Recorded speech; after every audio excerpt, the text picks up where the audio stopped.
The following is a special presentation on TNN, the Nashville Network.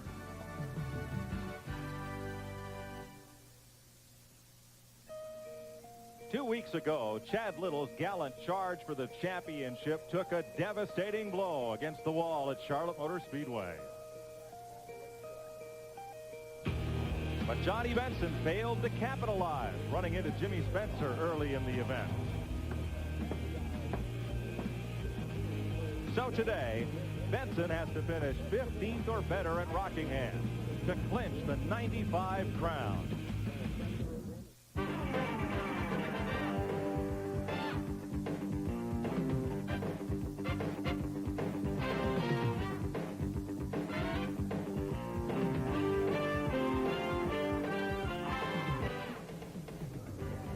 TNN Motorsports presents live coverage of the ACDelco 200 NASCAR Busch Grand National Series race from Rockingham, North Carolina. Yesterday was a deluge. Everything here at the track got rained out, but today dawned crisp, clear, sunny, and cool. It's put 55 degrees at race time. Hi, everybody. I'm Mike Joy. Well, after yesterday's washout, they'll start today's race based on the Busch Series point standings. That puts the man who would be champion and who could clinch today on the pole. Randy Pemberton's with him. Well, that man is Johnny Benson, who's on the pole for the ACDelco 200. Johnny could have picked a better time to rain out qualifying. It can't hurt you to start up front here today. No, we've been trying for 2 years to get on a pole. Getting pretty worried with 2 to go. I'll tell you what, these guys have been doing a super job all year, and we're looking forward to see if we can at least keep this Lipton Team Monte Carlo up front. Quickly, do you think championship today? No, we're still going to think race. We're a little loose, I know, this morning, and we're just going to see if we made the right call. But we're going to still see if we can't win this and just go from there. Okay, good luck this afternoon. Now, Johnny Benson, if you're into statistics, finished 4th here in the spring. But last week, he was only 26th or 2 weeks ago at Charlotte. Now let's go upstairs to Mike Joy. Mike. Thanks, Randy. Well, Buddy Baker, all season long, Johnny Benson has raced to win and kind of let the points take care of themselves in these last couple of races. Can he afford to still do that? I think he has to do that. I think he has to run with the rhythm he had all year long. He needs to stay in the front of the pack. You drift back and start racing with people you're not accustomed to racing with, you get in trouble.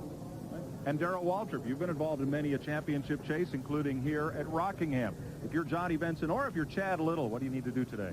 Well, I think if I was Benson, I would say I've had a great game plan, and I'm not going to change it, except for the fact that what happened to him at Charlotte, and he got in trouble there racing, and, you know, he wrecked his car. He could have this thing wrapped up by now if it hadn't been for that. So you go in here with a little doubt in your mind, but being on the pole certainly is a big advantage. And Chad Little gets a break starting this race on point standings. He's up at the front. Yeah, I think so. If you look at how Chad's qualified over the last 3 or 4 races, he's been way deep in the field, and he has gotten wrecked every time trying to make it to the front. Today, he starts in the front in a race in which he dominated here last March. Now, only half an hour of practice all weekend. So these guys are trained professionals. They can handle it. We'll see. Well, one fella is trying to win his 4th race in a row here in October. Glenn Jarrett's with him. Well, thanks, Mike. You know, Rockingham is a place that Mark Martin will surely keep in his heart forever. He got his first Winston Cup victory here exactly 6 years ago tomorrow. But he's on quite a roll in the Busch Grand National Series right now, going for his 3rd victory in a row, the races that he has entered. Also, looking for your 4th straight victory in the fall race here at Rockingham. Man, what is it about this place? I don't know. It's been pretty kind to us over the past 6 or 8 years, and I have no complaints. Sometimes I wish the Winston Cup car ran just a little bit better. I've got a good feeling about this weekend. We'll see how things turn out. A lot of traffic up ahead of you. You had very limited practice time, but you always seem to have the combination here. Does that bother you? Well, we should run just fine. The Winn-Dixie guys have got good notes. We got good records of what we've run here in the past. And we generally run similar setup, all the time here. So we're set up like that. We'll make adjustments, and we'll take it from there. It's going to be it's going to be more difficult with our starting position and our pit stall position. But, hey, that's okay. It may work out, it may not.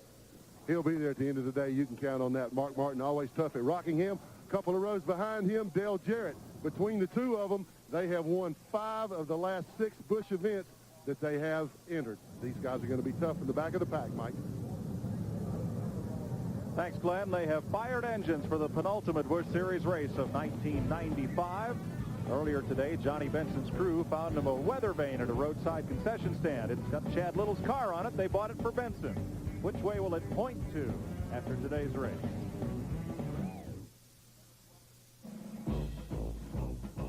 This is Dale Jarrett's NASCAR. You can't get his engine, you can't get his tires, but you can get his motor oil. Texaco Havoline Formula 3. It's formulated to control volatility and fight oil vaporization. It provides complete protection, and it's the exact same Havoline you can buy right off the shelf, which, by the way, is a heck of a lot easier.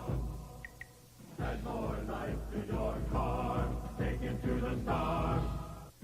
There's no track in the world that's tougher on brakes than the one in Martinsville, Virginia. And when drivers take the green flag here, they all have one thing in common, the same brand of brakes. Because without them, you can't come down this straightaway at 120 miles an hour and still make it through the turn. So which brand do the top drivers use to get them through 500 laps at Martinsville? Performance Friction Carbon Metallic. And we stock them at AutoZone. Splitfire earned a United States patent. Splitfire doesn't look like any other spark plug. And the patented Splitfire doesn't work like any other spark plug.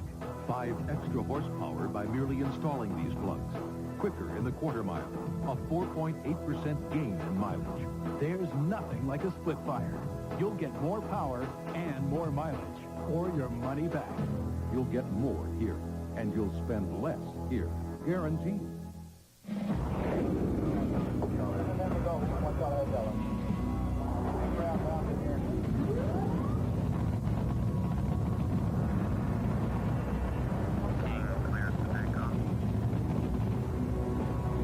Kenny Bernstein, Budweiser King, top fuel dragster.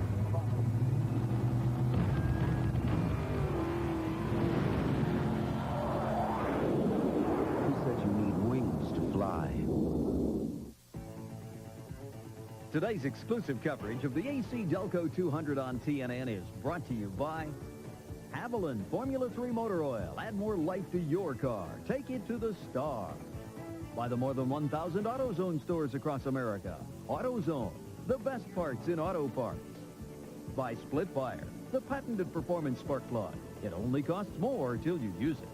And by Beechwood Aged Budweiser. It's always been true. This Bud's for you. They're lined up by point standings with Johnny Benson on the pole, who can wrap up the title today, and Chad Little alongside, 6-time winner here, including here in March. Mike McLaughlin got his first win this year at Dover, and Jeff Green fourth in the points. Jason Keller, who won at Raceway Park at Indy, and Larry Pearson second at Darlington. Bill Parsons second here 6 years ago, and Tim Fedowa, who got a win at Nazareth. Elton Sawyer with 2 runner-up finishes this year, and rookie Jeff Fuller 10th in the points. Rodney Combs has 3 top 10s this year. David Green, who won at Nashville, the defending series champ. Row 7, Hermie Sadler was 3rd here last year. And Todd Bodine in the Ron Parker number 72. Bobby Daughter with 6 top 10s, and Curtis Markham 2nd in the rookie chase. Row 9, Terry Labonte won here February last year, and Johnny Rumley. Kevin LePage and Doug Hevron, who was 2nd at Nazareth. Randy LaJoy 3rd at Michigan, and Mike Wallace, Tommy Houston, and Jimmy Spencer 2nd at Talladega. Jim Bound with a 3rd at Atlanta, and Ward Burton, who won here in 92. Mark Martin, defending champion of this race, and Patty Moise. Kenny Wallace won at Richmond in February, and Steve Grissom at Bristol. Stevie Reeves and Dale Jarrett, the winner at Richmond. Ken Schrader, 2nd at Atlanta. Mike Dillon, his 2nd superspeedway start. Tracy Leslie in Brian Donnelly's car, and Shane Hall moving up from the All-Pro Series. Johnny Chapman, first superspeedway Busch start, and Troy Beebe from California. Ed Barrier and Rich Bickle, who has 3 superspeedway top 10s this year. Joe Bessie, 3rd in this event 2 years ago, and L.W. Miller rejoined the tour. Chuck Bound takes the former champion's provisional to start 43rd. In cars, Mark Barton's Winn-Dixie Ford. As you look forward and look over to Randy LaJoy, starting in 21st position behind Kevin LePage. And Elton Sawyer will start 9th in the Ford Credit Ford. Hermie Sadler in the DeWalt Tool Chevrolet will start 13th. Those are our in-car cameras. getting set for the green flag. 200 miles. Can Johnny Benson lock up the championship today? And don't forget, Mike McLaughlin's closing in on Chad Little for second in the points.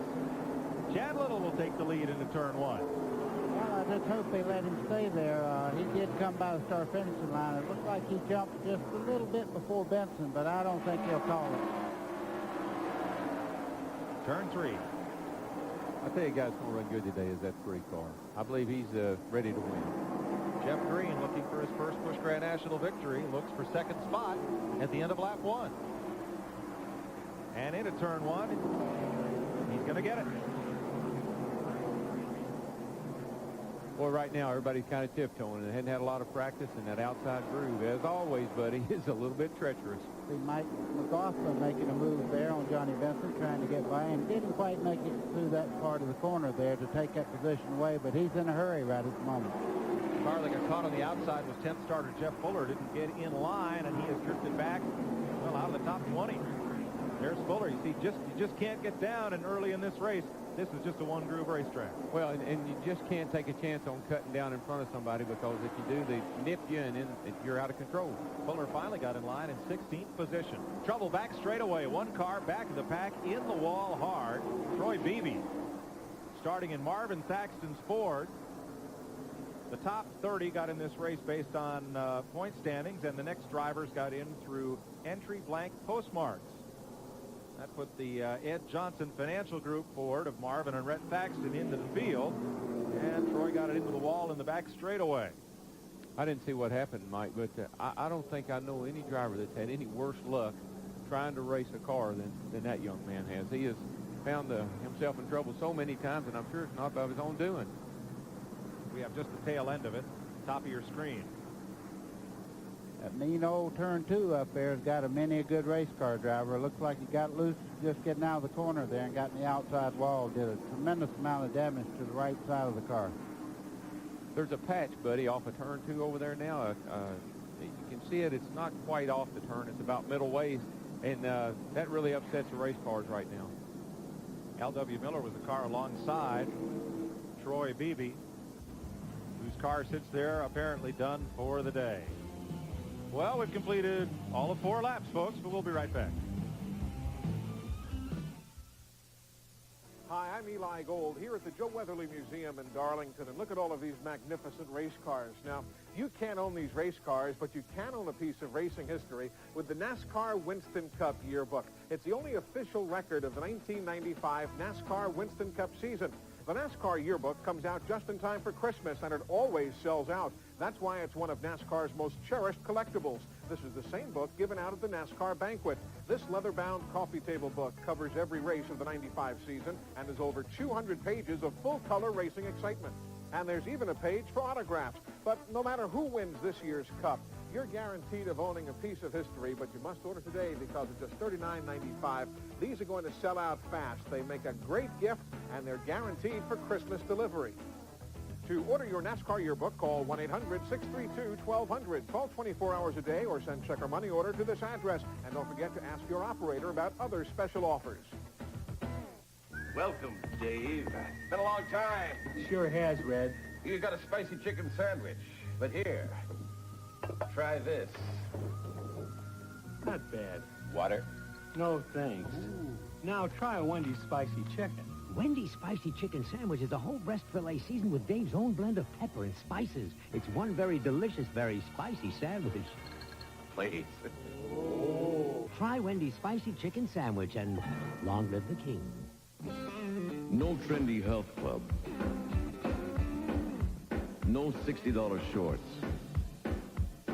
No bull. Speed Stick. Its no-nonsense formula never quits. It works and works. Speed Stick for 110% protection.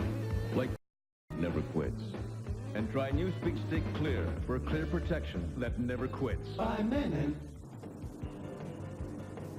Welcome back to the North Carolina Motor Speedway. Nice crowd on hand here, cheering Johnny Benson, perhaps to his first championship, or Chad Little to close in further. They will finish this season at Miami in 2 weeks. Here's today's AutoZone race analysis, brought to you by the more than 1,000 AutoZone stores across America. Best parts in auto parts. 43 cars in today's field. There were no time trials. Chad Little holds the race record set here in February at 120.7 miles per hour. They'll run 197 laps. And each team has 16 tires to use, including the 4 that they start on the car. Chad Little took off with the lead. Jeff Green got underneath Johnny Benson for second, and that's how we sit under the first caution of the day. I'll show you today's AutoZone Tech Back, brought to you by the more than 1,000 AutoZone stores across America. AutoZone, best parts in auto parts. Most race fans know that before a car goes through qualifying, before it enters the race, after the race, it has to go through a technical inspection. But what a lot of people don't know is that before the race car ever can set the wheels on the racetrack, it has to go through a technical inspection. Now, with me is the Busch Grand National Series Director, Ray Hill. Ray, what are you guys actually looking for when a car comes through technical inspection? Well, we try to keep parity amongst the teams, and we try to do a thorough inspection before the race. When the cars first arrive at the racetrack, we jack them up. We have officials go under, check the suspensions, the offsets, everything underneath. We also P&G the engines to check for cubic inch. We whistle the engines to get the compression ratio, so we know where all that's at on the preliminary inspection. Then we come to this area here, and we check the car heights, the nose, the roof, and the sides of the cars. We put the templates on, and all of them are pretty much the same. When we get through here, we weigh them. Everybody's got to weigh the same. And when we get through here and they go out to qualify, everybody's pretty well assured that they're equal. Ray Hill and his crew do a great job every week at the NASCAR Busch Grand National races. Next, Glenn, you're riding with Mark Martin, and he sits in 28th spot. Yeah, he actually lost his spot, and of course Dale Jarrett's back there too, and they've won so many of the last few races they've had here that I figured they'd move up a little quicker, but of course we've only run 5 laps. So and only 2 under green. Only a couple under green. Tracy Leslie kept his streak alive. He has started 141 consecutive Busch Grand National races, including today. Split from the Ron Parker team. Will hope to do his own team next year. Brian Donnelly, who is not up there in the points, allowed Leslie to start his car. And now Leslie has come in and turned it over to Donnelly. So Chad Little is the leader. Jeff Green, Johnny Benson, Mike McLaughlin, Jason Keller, Phil Parsons, Larry Pearson, Tim Fedewa, Elton Sawyer, and Rodney Combs. The top 10 as we get ready to restart. Glenn? Well, Dale, you were talking about Dale Jarrett still being back there, and after I talked to Mark Martin, I went back and talked to Dale, and I asked him how the car felt this morning in the 4 or 5 laps of practice they got. He said, awesome. I said, well, did you make many changes? He said, oh, a few. And I said, well, what'd you do? He said, we changed all the shocks, 3 of the springs, the front sway bar, and the gear. And I said, well, anything else? He said, well, we couldn't think of anything else to change. So they're kind of running blind right now. They were not at all happy with the way the car worked this morning in practice. Darrell, that sounds exactly like Jake Elder used to do you all the time. Exactly, but you know what's funny, buddy? You asked all these guys, what about no practice? Oh, we got great notes. We've run here many a time. We got all these notes. We know what gear, we know what spring. How come they have to change them and stuff? They got great notes. All right, 9 laps complete. It'll be 10 this time by. As we get set for the restart, Chad Little's Ford out front, right where it finished the race here in March. Carl Simmons puts out the green flag, and we're racing. If you remember this race in March, that 23 car was absolutely awesome here. I mean, he came from Daytona, and he started up front, and he just led the whole race. Boy, there's a traffic jam back there. Trouble in 2. Kenny Wallace gets spun into the wall in turn 2. Darrell, you called it. Everybody slowed up in front of this group here, and I think he was just collected in a thing that he had nothing to do with. Kenny Wallace just got in there, and everybody was slowed up. Yeah, it was just a wheel of a traffic jam, buddy. Everybody got on the, I don't know if they got on the brakes or not. Somebody just didn't go. Now, Kenny was way deep in the field at about 29th position. He was right there with Mark. Traffic jam started at 10th place. Rodney Combs went into turn number 1, and the car slid up, and the whole field accordioned on back until somebody ran out of room and got into the back of Kenny. Let's show you what happened. As you can see, they're just all getting bottlenecked too wide he here. got hit in the left rear corner there. Sure did. And the culprit was Tommy Houston got into him just a little bit. Look at Mark Martin go down on the flat there. Steve Grissom gets by, Stevie Reeves. Well, that's too bad, because I know Kenny had high hopes of running well today. That car's always been competitive here. Mike, to let you know, though, Tommy Houston was trying to avoid that problem we were talking about. You see everybody slowing up there. Now he comes in, they make contact, but everybody was slowing up in front of them, and Right. that's why he had to avoid the car in front of him got into Kenny. Right, and Mark very nearly, if Tommy lifted any more, Mark would have got in the back of him. Yeah. Mark almost hit him as it was. Yeah, it's your basic chain reaction. Well, we've raced 2.5 laps, and we've rode around for a few. You know, the worst thing, Mike, is these restarts. The track's fairly green, not like we said, not a lot of practice. And so you get all these cars bunched up like this, and the track's just not really good right now for outside racing. And the other thing, there's people coming down in the front part of the pack. They have a set speed that they're running. Everybody's anticipating the start, and they come in there a little faster, and they run down there, and all of a sudden the cars in front of them are a little bit slower. How about Kevin LePage? He took off on this restart in 15th, worked his way up to 10th in one green flag lap. He's in a hurry. Yes, sir. Well, he's trying to put a deal together for next year. I guess Vermont Teddy Bear wants to stay as an associate sponsor, but he is looking for a major one, or it was last time we checked with him, and you got to get to the front. Those are some of the friendliest teddy bears that my girls have ever had. All right. They love them. All right, 13 laps are on the board, most of them under caution. We're going to get back to racing when we come back, right after this. Leave it to Peerless Faucet to create a shower so smart, it can not only sense when a toilet has been flushed, it can also adjust the water temperature accordingly. Scald Guard technology by Peerless. Get more out of your faucet than just water.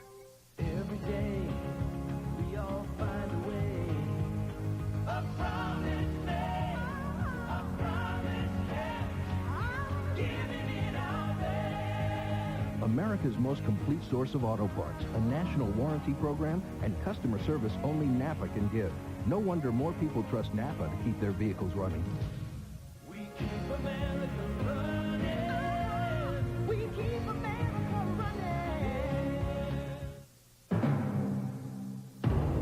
One of these hammers is jacketed in high-impact polycarbonate.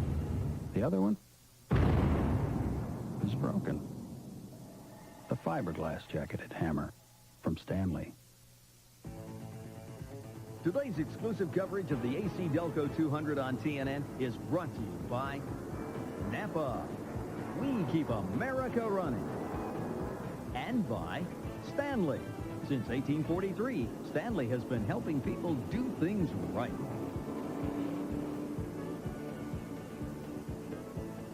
Getting set for the restart here at Rockingham. 14 laps on the board. Average speed thus far in less than impressive 73 miles an hour, but we'll get some green flag racing in here. Pace cars in. On the back stretch pits. As my daddy would say, they haven't even got the water hot yet. That's what he tells me when I fall out of the race early. He said, you didn't run long enough to get the water hot. All right, here's the field out of turn number 4 into the dog leg of the front straightaway. Chad Little to bring them down. Jeff Green in second. Johnny Benson third. Mike McLaughlin fourth. Jason Keller fifth. Here comes Delco Sawyer up the outside. Well, that's what Buddy was talking about. These guys that are anticipating this start, and you can pass to the right and spin. Turn 4. Brian Donnelly has spun down the front straightaway. Well, can he drive it off the track? He can. He'll stay green. Field comes around. Kevin LePage picked up another couple of spots. He's up to 8th and challenging Larry Pearson for 7th. There's LePage down on the bottom. And that's a drop in line as they go into the corner. Now he's under Pearson. He's got him. He's flying. Boy, I'm telling you what, he's checking out here. That's Kevin LePage in the green and purple car there, 71. He has really moved up through the field. Well, teddy bears run good when it's cold like this. You got that wool and they stay nice and warm. Oh, please. So he must have a happy car. That bear's running like hunting season starts tomorrow. Right. He has a happy car right now. Speaking of a bear, Jeff Green there in the 3 car running second right now. Seems to have the nature of Chad Little. He's keeping up with him very well. And Johnny Benson right there in third. McLaughlin fourth. And Jason Keller in fifth. There comes that 71 car again, Mike, right down on the inside of Delco Sawyer there. Darrell, how hard can you lean on these tires? Everybody's talking like 50 laps is about all you can really get out of these tires before they give up. It really doesn't seem to make any difference. buddy, they're going to wear out. You can't slow down enough to take care of them. That's about all you can do is get another 5 or 6 laps out of it. Well, Johnny Benson got a good lap out of that set. He just passed underneath Jeff Green, so Benson is up into second place.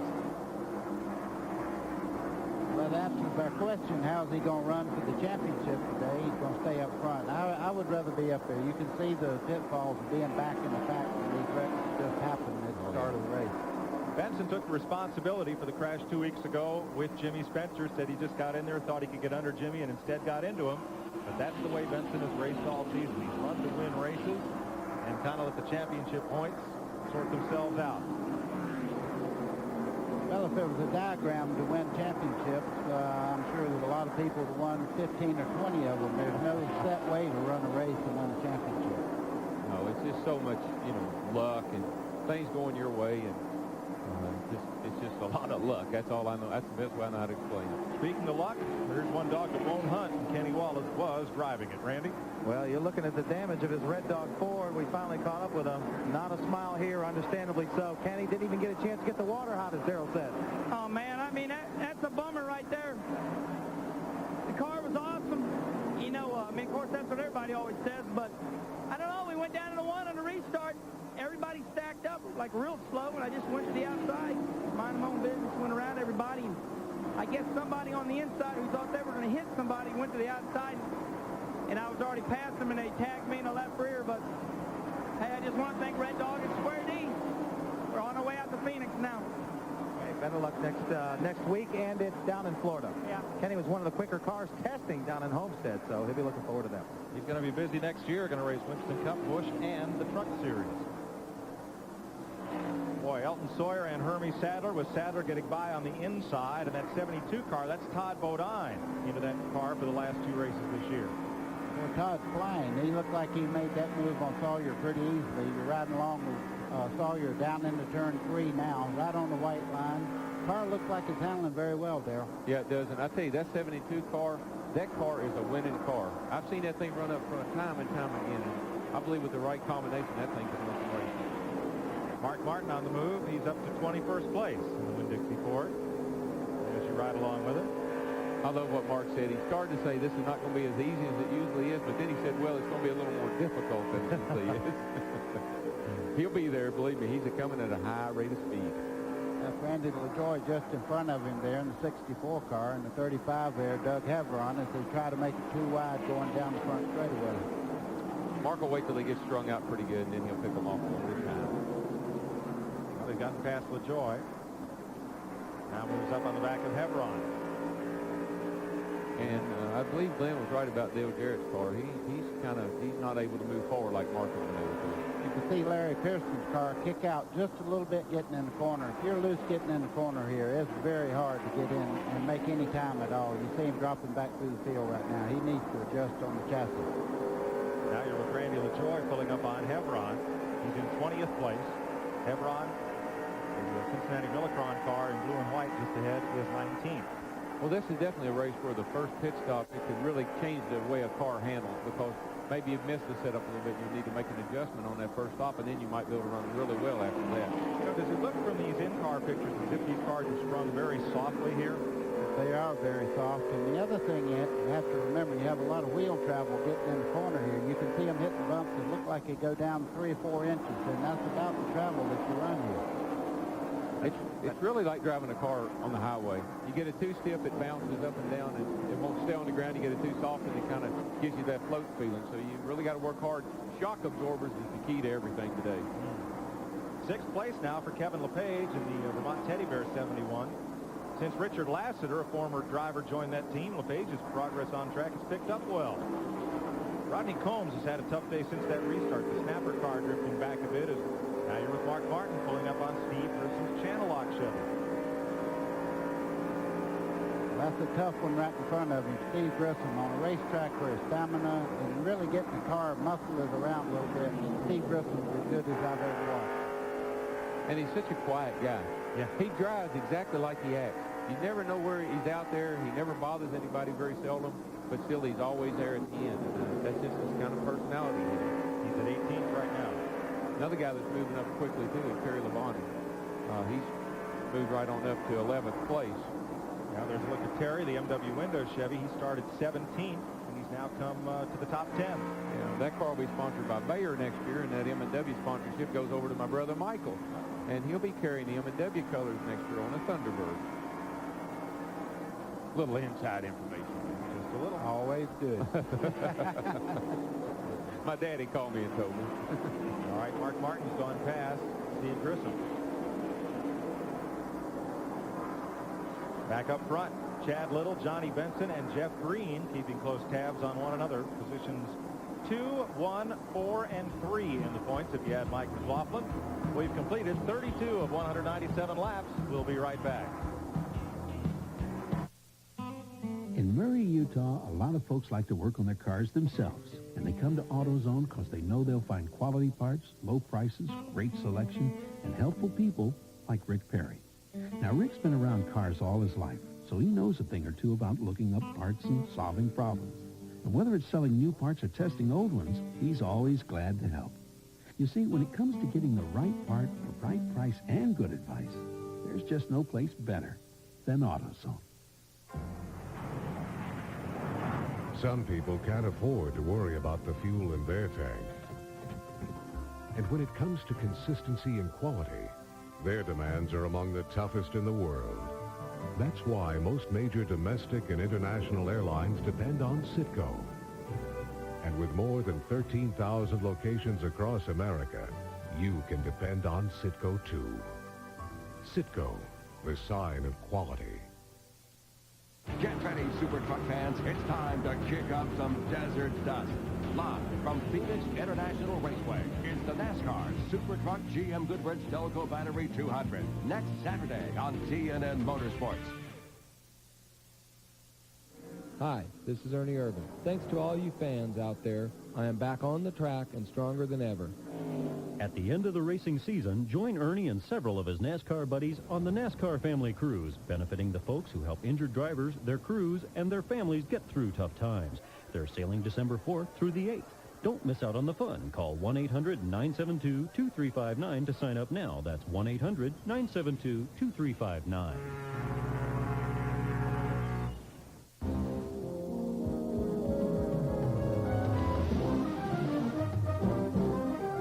Benjamin. Join us this week for Race Day. We'll keep you up to date on all the comings and goings in Winston Cup and IndyCar. It's silly season, certainly in high gear. All the motorsports activities coast to coast on TV's fastest half hour. All you need to know about motorsports. Race Day. Tomorrow, 11:30 a.m., 7:30 p.m. Eastern, only on TNN Motorsports. Welcome back to Rockingham. 37 laps go up on the board, and a tense moment while we were in break. You watched Chad Little, Johnny Benson, Jeff Green, Mike McLaughlin, and Jason Keller, the front five unchanged. But watch Hermie Sadler's yellow number 1 here. Well, that's Todd Bodine in 72 there. I don't know whether they made contact or not. It's too close to call, but he definitely got sideways. You're right. It was too close to call. He definitely hit him. And Hermie, he had to get back. He get back up till he found a place to catch his breath. I tell you, that 71 car, though, buddy, that old teddy bear car, she's coming to the front. Well, he's running well. You see Hermie Sadler there and Mike Wallace coming out of the corner. See, Hermie's having a little trouble off turn 4 there, and people are getting underneath of him. And it's, boy, you're so vulnerable when you get stuck out there like that with a guy underneath of you. So Mike Wallace moves up a spot, 12 for Wallace, kicks Sadler back to 13. Up at the front, no change. Mike, there's 5 cars there that are absolutely tied together. I mean, Phil Parsons, the guy in 5th place right there, has really moved into the fray here, and he's picked the pace up. I wouldn't be a bit surprised to see him move right on to the front. Now in a second, all right, now here's Mark Martin. Mark is also on the move, 15th place, 8 seconds behind the leader, Tim Fedowa, right behind him. North Carolina State University sponsoring Fedowa this week. Kind of interesting tie-in there. Oh, for the lead, or rather for 2nd place. Jeff Green underneath Benson, and he's going to take that pack with him. Just Phil Parsons, he puts Benson away also. So Mike McLaughlin up to 3rd. And Parsons up to 4th. Now Benson back in 5th. And Kevin LePage in 6th is catching this pack. He is there. Just look back there just a little bit, and you'll see him right off the corner there. He is there. I'll tell you, he is motoring. Hunting season in Vermont must start tomorrow because the teddy bear is getting on out of town. Look, Ma, no sponsor. Here we come. That's not funny. Why are we laughing? Boy, I tell you what, it's important to him to get to the front. Yeah, somebody woke that bear up, I'm telling you. Now here's Terry Labonte moving past Jason Keller. Here's your Napa Field standing update. Napa, we keep America running. Here's how they're running. And at the lead, Jeff Green wants it. Takes it. Mike McLaughlin right with him.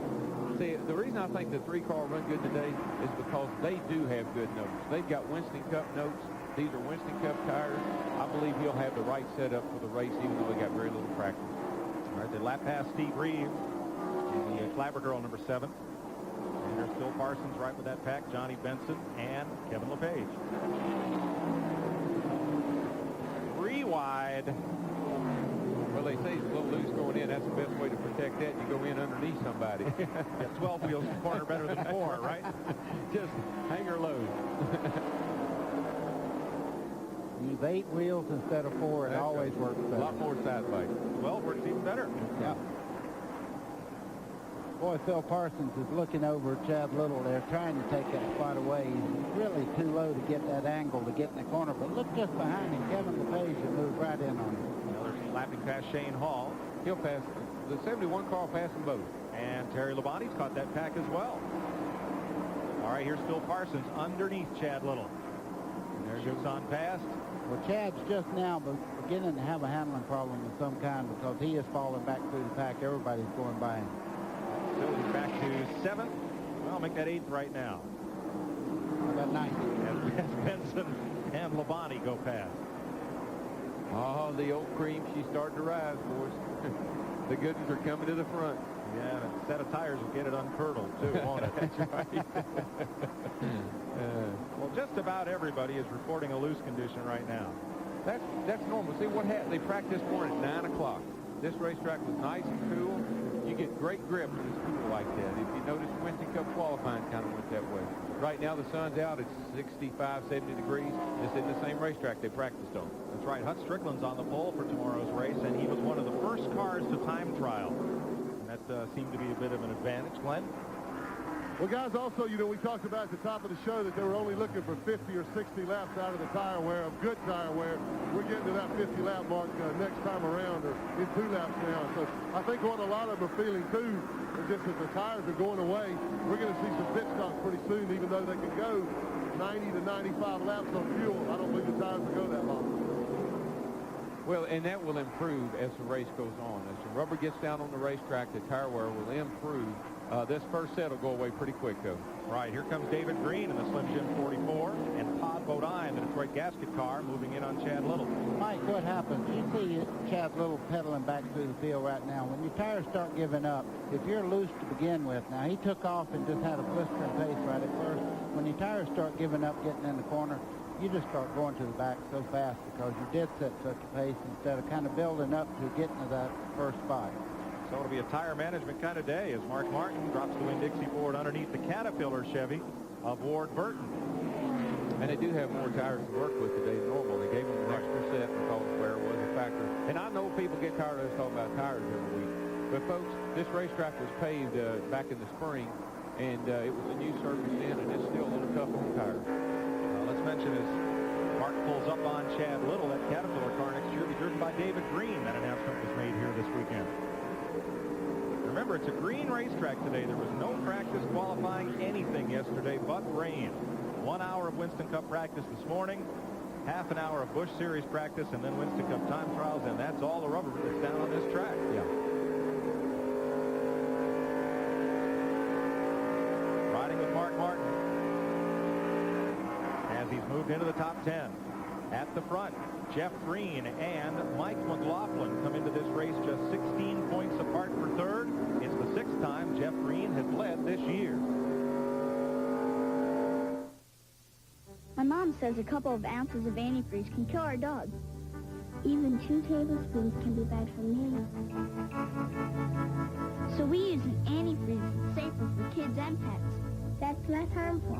My dad says any anti-seize can protect against freezing and rust. But is it less harmful for me and JoJo? That's what my dad cares about.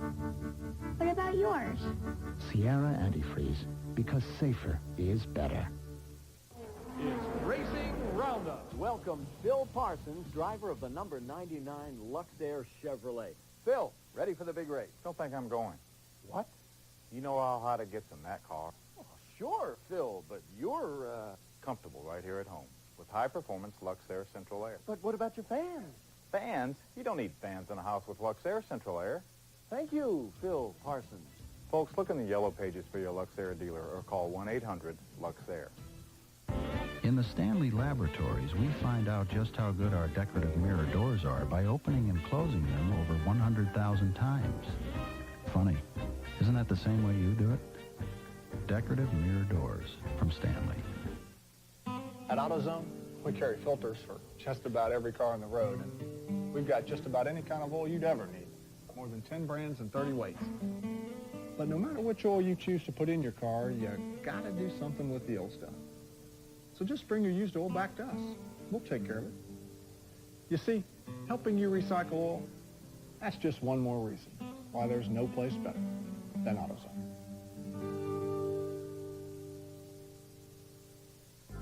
Before introduction, a Moen faucet is tested at least 500,000 times against leaks and drips. So it's hard to find a more reliable faucet, no matter how you look at it. Moen. Buy it for looks. Buy it for life.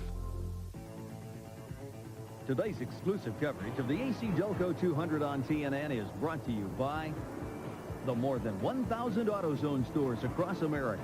AutoZone, the best parts in auto parts. And by Moen Faucets. Moen. Buy it for looks. Buy it for life. 58 laps complete, and we're already past what most folks figured would be the tire window today. Well, we've had some cautions now, so some of those early laps were caution laps. So we're just in that window now. All right, 10 laps of caution so far, so we're right in the midst of it.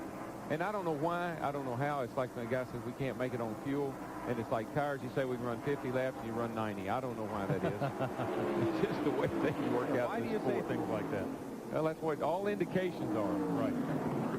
All right, Mark Martin has pulled up on a group that includes David Green there in the Slim Jim car and Johnny Benson. And it's going to be Green looking for the bottom. No, I don't think so. Nope. He'll have to wait on Benson to make a move a little bit higher than that to get under him getting in the corner, or either get closer up like Mark Martin is now. When you get that far up on the guy, you should be able to pass him. And Martin does just that, getting underneath David Green. Here comes Benson again. Now these cars are 4 seconds behind race leader Jeff Green. That is David's youngest brother. The middle brother, Mark, did not make the show based on points. Well, I know Jeff Green's leading, but I bet he won't be leading long. Okay. Well, there's a white car with a 14 on the side of it that is coming to the forefront in a hurry. Would be the elder Labonte brother. Yes, it would. Mark Martin underneath Johnny Benson. And Martin's car continues to come to the front, as does Labonte. Yeah, those are the two classes of the field right now. In the 71 car, I know we've talked a lot about him, but he's still looking real good, too. They just don't need to call him and tell him he's moved up that forward. He's running forward. Here comes Mark Martin. Trouble, front straightaway. Oh, Johnny Chapman slid from the starter stand to the end of pit road and got into the wall in the Wins friction proofing Duraglass number 66. Wow, that car really hit hard right at the end of pit wall down there. That wall's been 4 feet shorter. He might have missed it. Well, he'd have hit something the way he was going across there. It wouldn't have mattered what wall. He would eventually got to something to hit. Let's show you what happened here to Chapman. Now, he's already spun at the flag stand. Watch this lick right here. Boom. Well, while we were watching all that, Terry Labonte, did he take the lead? No, he just came back here first. Somehow. Optical illusion. And I think everybody be headed for pit road. It's Jeff Green, Mike McLaughlin, Terry Labonte up to 3rd, and Kevin LePage up to 4th at the pit stops that will certainly come under this caution flag. Well, The this is field when closes up. This one everybody's got, they pretty well know what they need to do. They're going to make tire adjustments, air pressure, a little bit of wedge, and maybe even knock the spoiler up on these things a little bit, tighten them up, and then we'll see a new race. After the page, Phil Parsons, Mark Martin, Steve Grissom, Johnny Benson, Todd Bodine, David Green, Chad Little, and Jason Keller. Let's go to Randy and Terry Labonte's pit. Well, these guys were all over the stopwatch, and needless to say, they were smiling in Terry Labonte's pits. They're not saying anything about any major changes. Don't see a wedge wrench going in. Terry was nice. Maybe just a tick loose. They may do a little bit with air pressure. Left side tires already going on as the field is full on pit road. Let Jarrett, what do you got up pit road? Well, Randy, up here, Jeff Green has brought the number 3 Goodwrench Chevrolet in. Also, Johnny Benson right in front of me. Jason Keller right behind him. 4 tire changes all around here. Now, oddly enough, Jeff Green was leading, but he was reporting that the car was loose getting in, tight coming off. I asked Ricky Tony, what are you going to do about it? He said, I don't know. What about asking Darrell up there? How do we fix that? What did he say is wrong with it? Loose coming in and tight coming out. Let a little air out of the right front tire. Drop that right front down a couple of pounds. And call me Monday. Yeah. So you can tell them where to send the check. I know how that works. All right, we're under caution again. Third time today. We'll be right back. Dear Midas, my brakes became mushy on a steep mountain road. When they towed my van to the nearest service station, the guy said, "It'll be a few days before we can fix it." Then I had my van towed to Midas. Mike gave me a brake inspection, showed me what was wrong, and fixed it right away. When I returned to the camp where I work and told my story, folks said, "You were smart going to Midas." "Thank you." Cecilia Tygeson.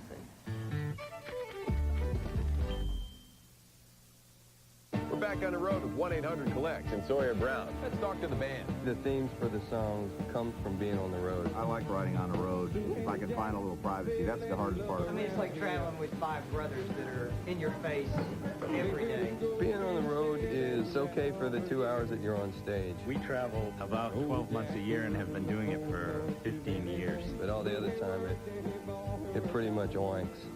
Living on the road is tough. Good thing calling home is easy with 1-800-COLLECT.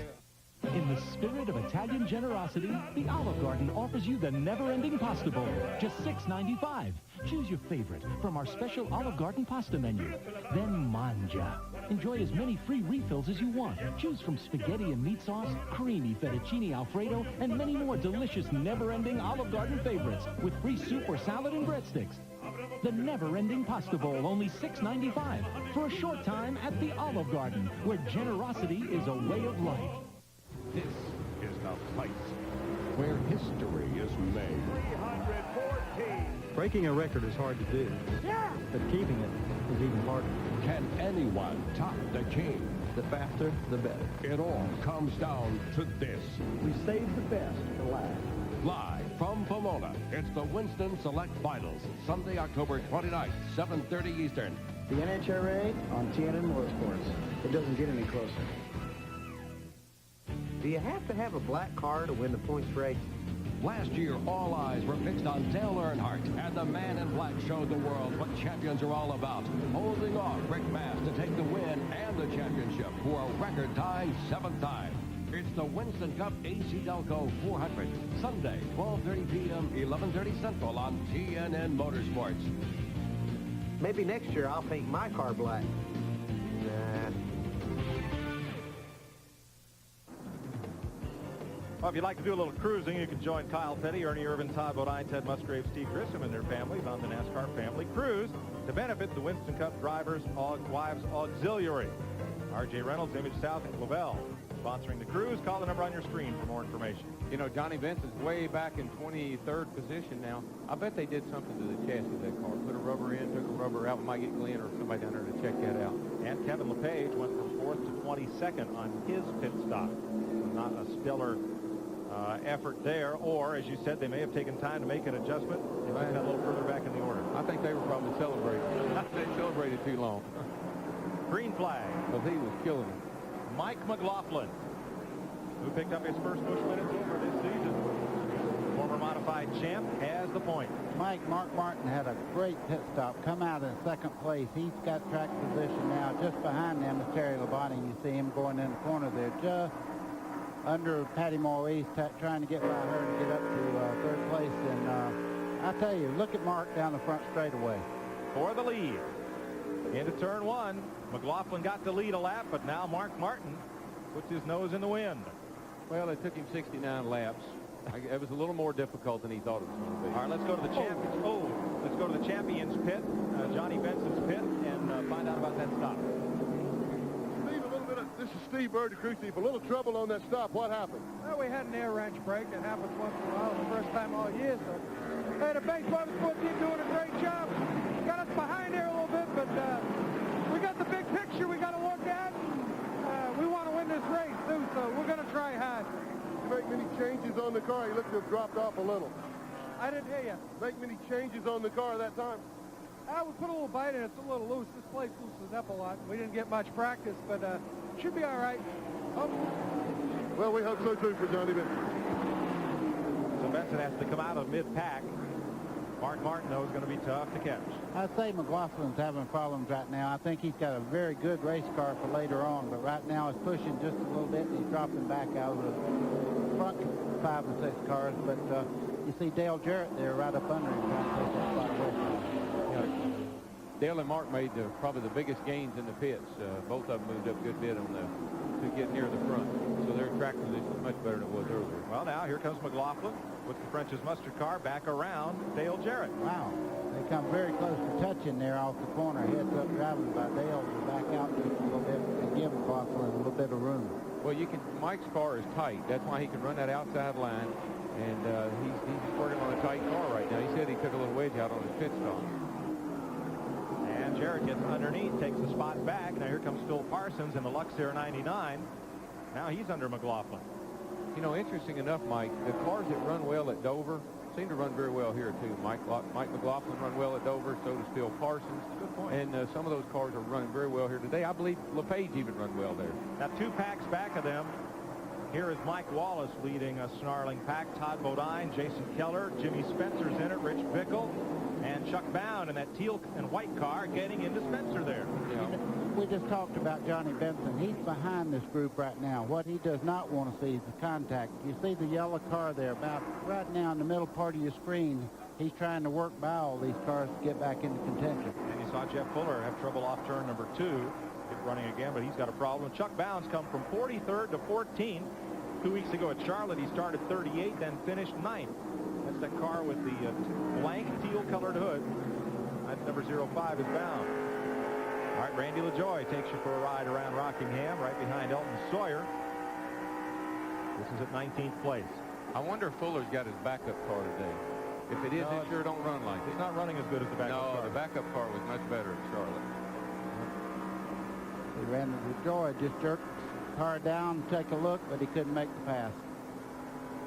Back straightaway, Terry Labonte passes Mark Martin. Now, there's something interesting that went on there. I'm not sure what happened. It looked like Mark pulled down and 14 just drove past him. Mark's pretty patient right now. He may feel that he was holding Terry up a little bit. And he said, well, you know, we'll fight it out a little bit later on. I got a few things I'd like to do to the car. I don't think so. Here we go. Trouble turn 1 hard in the wall. Jimmy Spencer. He just pasted the wall in turn 1. Second look at the nose of that car, and the second car got up in there with him. It was Elton Sawyer. Spencer drilled the wall. You'll see skid marks from near the end of pit road, as if the throttle hung on Spencer's car. Now there is a look at the right side. Let's show it. Watch where the skid marks start. There. Yes, sir. That's exactly what happened. Yeah. You think you can get to that key in time to turn it down? No. You can't. And Elton didn't hit anything, I don't believe. He spun up in there, and I don't think he hit anything. Here's a different angle. Boy, that was great camera work. That tells you exactly. That shot right there doesn't do anything special. But down that front straightaway, I tell you, the smoke was flying way back up the straightaway where he had the brakes locked up, trying to get it to slow down, getting in the corner. Now, talk about camera work. Let's show you down this front straightaway here. There are the skid marks. There is where he hit the wall, and there is Alan Fuqua. Hi, Alan. He just got back. Our TNN cameraman. Where's the skid marks, Gary? Yes, right there. Right there. Folks, you want a job in big-time television? Call Alan Fuqua. Yeah. He can tell you how it's done. Don't call him right now, though. He's out of breath. Gary, do we have a shot from Alan's camera of that? I don't think so. You want that shot? All right, they'll pick up Jimmy Spencer's car. Elton Sawyer and Jeff Fuller have come pit side. We're under caution at lap 79. Alan and all of us will be right back. I trained my boy McNeely to go toe-to-toe with the champ, and he did for 89 seconds. He didn't back down from any combinations thrown at him, and he ain't backing down from this one. There's a new stuffed crust pizza from Pizza Hut. Not just cheese, but pepperoni baked right into the crust. So good you'll eat it backwards. Show 'em, kid.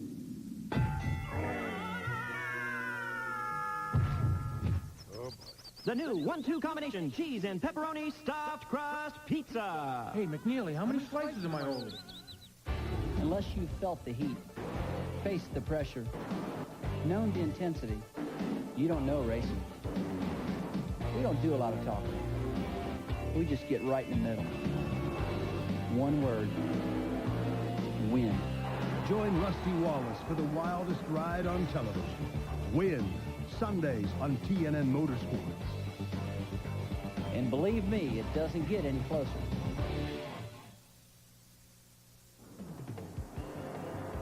Welcome back to Rockingham. Mike Joy with Buddy Baker and Darrell Waltrip. Randy Pemberton and Glenn Jarrett on pit road. And let's show you some in-car footage of what happened there at turn number 1. From Elton Sawyer.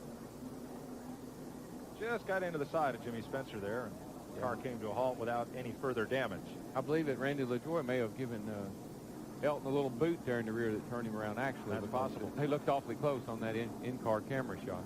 Mike, when you're going down the front straightaway like that, and you see a car just all of a sudden smoke goes flying, you're going to check up. That's what happened. Yeah. All right, we're going to have a couple more laps of caution. Good time for a break here at lap 81 from Rockingham. TNN live coverage continues after this. Hi, I'm Eli Gold here at the Joe Weatherly Museum in Darlington, and look at all of these magnificent race cars. Now, you can't own these race cars, but you can own a piece of racing history with the NASCAR Winston Cup yearbook. It's the only official record of the 1995 NASCAR Winston Cup season. The NASCAR yearbook comes out just in time for Christmas, and it always sells out. That's why it's one of NASCAR's most cherished collectibles. This is the same book given out at the NASCAR banquet. This leather-bound coffee table book covers every race of the 95 season and is over 200 pages of full-color racing excitement. And there's even a page for autographs. But no matter who wins this year's Cup, you're guaranteed of owning a piece of history, but you must order today because it's just $39.95. These are going to sell out fast. They make a great gift, and they're guaranteed for Christmas delivery. To order your NASCAR yearbook, call 1-800-632-1200. Call 24 hours a day or send check or money order to this address. And don't forget to ask your operator about other special offers. Put together the hard-ridingest, money-winningest bareback, saddle-bronc, and bull riders in professional rodeo. And you have the Bud Light Rough Stock Team Rodeo. Only on Championship Rodeo. TNN Sunday. This year, open the door to a whole new holiday experience. Come to a country Christmas at Opryland, USA with our ultimate Christmas holiday packages November 18th through December 26th. Over 1 million sparkling outdoor lights, and our giant 141-foot Southern Lights Christmas tree will greet you as you enjoy a package that could include up to 3 nights at the spectacular Opryland Hotel, our country Christmas dinner and musical review, the art, antique, and craft fair, a breakfast or luncheon cruise on board the General Jackson Showboat, a ticket to the Grand Ole Opry or a Christmas concert, and Christmas in the Park at Opryland Theme Park. Reserve your ultimate Christmas holiday package now, starting at $149 per person. But don't wait. These packages are only available November 18th through December 26th. Call 615-872-0600 and make it a country Christmas at Opryland, USA.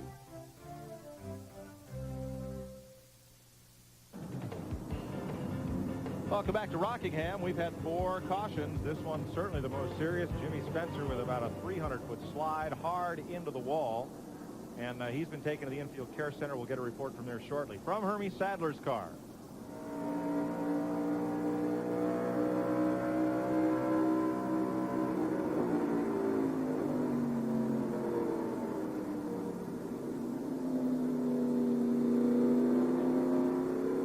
Gets awful quiet in there. Boy, it does. It's a dreaded sight when you're behind somebody and see something like that happen. And I hope Jimmy's okay. That was a hard lick into that wall. We need to find out how he is, too. All right, we'll get a report just as soon as we can from the care center. As it appears, Spencer had a stuck throttle and went sliding off into that wall in turn number 1 with a pretty tremendous force. 1 to go. Johnny Benson made it through that. Again, they had a lengthy pit stop because an air gun broke, so came from the back. And Jimmy Spencer is walking, but they have his uniform peeled down off his right shoulder, and he did walk into the care center. That's good news. Let's check with Glenn. Well, Mike, I reported I thought the throttle may have hung on Spencer's car because he hit the wall so fast. But standing down here at the end of pit road looking at it, he hit the wall awfully early there. It looks to me like maybe something broke on the right front of the car. Because he hit the wall a ton there. But usually if the throttle hangs, you can get it on in the corner. You hit the wall further on into the turn. At least that's what happened when I hit the wall here. The throttle hung. Well, I think you may be right, but the skid marks, there's such skid marks, it looks like he probably lost all steering at that point, and the car just carried him straight. Hopefully we'll find out from Jimmy before the day is over. Lap cars to the outside, and Terry Labonte hauls them down into turn number 1. Mark Martin is right with him. Steve Grissom and Jeff Green as they sort out the lap cars. And we're back racing at lap 85. Well, Darrell, just like you and I were talking, you see Steve Grissom's already moved up in the 3rd spot there. He's a quiet guy, but he makes a lot of good moves on the racetrack. He does. No Schrader, he's kind of moved up through there a little bit, too. About him in the ACDelco Chevrolet. He was impressed me, although he hasn't got a lot of camera time. Chuck Bound started last and worked his way up into the top 20, not once but twice. So I don't think we're done seeing Chuck for the day. So Terry Labonte leads his 4th race of this season. And Mark Martin is not right snuggled up to his bumper this time. I don't quite understand what Mark's doing right now. He blew out there, got the lead, then he just kind of pulled down, let Terry go by. So I wish I could talk to Mark. Mark, what are you doing? Labonte started 17th. Mark Martin's number 60 started 27th. And Steve Grissom started 30th. A hard run to the front and good pit stops have put them in this position.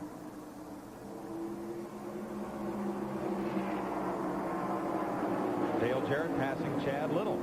Or is it Chad Little passing Dale Jarrett? That's what it is. Chad Little on the move here. He had a very fast car at the very start of the race, and then looked like he got loose. Maybe he made some adjustments and really helped that car. Well, a little air pressure change and a couple of rounds of bite in or out or whatever can really change the way a race car gets around this particular racetrack. 7th place is that battle. See David Green moving on to Dale Jarrett there also. He seems to be really running well now, David Green is. It's kind of interesting to me, buddy. Guys that are losing their sponsors or don't know what their sponsors are going to do, change the rides, whatnot, they're all running great today. And tomorrow, a lot of the quote-unquote lame duck drivers Look what qualified. just happened. Yeah. You have Mark Martin moving back under Terry Labonte. What is he doing, Darrell? Well, buddy, if I'd won 3 or 4 of the last 4 or 5 races in a Ford, and the Monte Carlo was just the only car I really had to race with, that one car, I might let the Monte Carlo lead a little bit just to kind of keep everybody happy. Also, the Busch Series Manufacturers Championship is on the line, and Ford can clinch that today. Well, the way that the 60 and the 32 have run the last 4 or 5 weeks, there's probably been some squeaking going on down there in the garage area. Some of those bow ties are getting a little tight. I'd say so. Need a little grease. All right. David Green pulls up on the 32, the Mac Tools car of Dale Jarrett to Ford. And that's 8th place. David Green right on the white line there. The car is really working well, but it looks like Dale Jarrett's car is really quick down the straightaway. Well, I know we can't have cameras everywhere, but I'm just going to say they were 3 wide off of turn 4 then. The 05 car and, I don't know, a couple of them there. Chuck Bound, again, right in the middle of it. Chuck Bound moving to the front. And as you ride with Randy LaJoy, who has 4 second-place finishes in Busch Series action, he's looking for his first win as he gets underneath the 55 of 10 feet away. Chuck's car is handling really well because he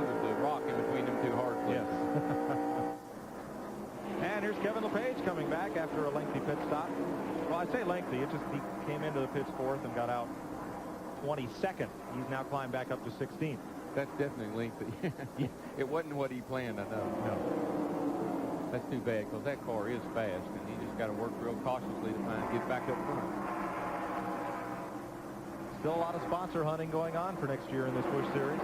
Our old buddy Fuller from Great Run in Charlotte looks like he may be giving up the ghost here. He's coming down pit lane right now. Second unplanned stop under green for the Sunoco car of rookie point leader Jeff Fuller.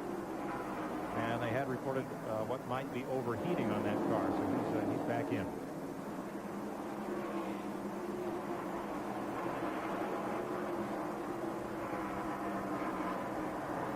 Chuck Downs holding his own right there. He's running with some very good race cars. He's following Mike Wallace in the corner here. He's in the 05 there, and right behind him, Brandon Troy, one of the hard chargers of this division, and he's really in there. This car is not just, it's not a fluke. He's really running very well here. Yeah, well, to finish as well as he did at Charlotte, and then to be running as good as he is today, they've obviously got a pretty good thing going there with Chuck. And I'm glad, because he's a fine driver. He just had some bad luck.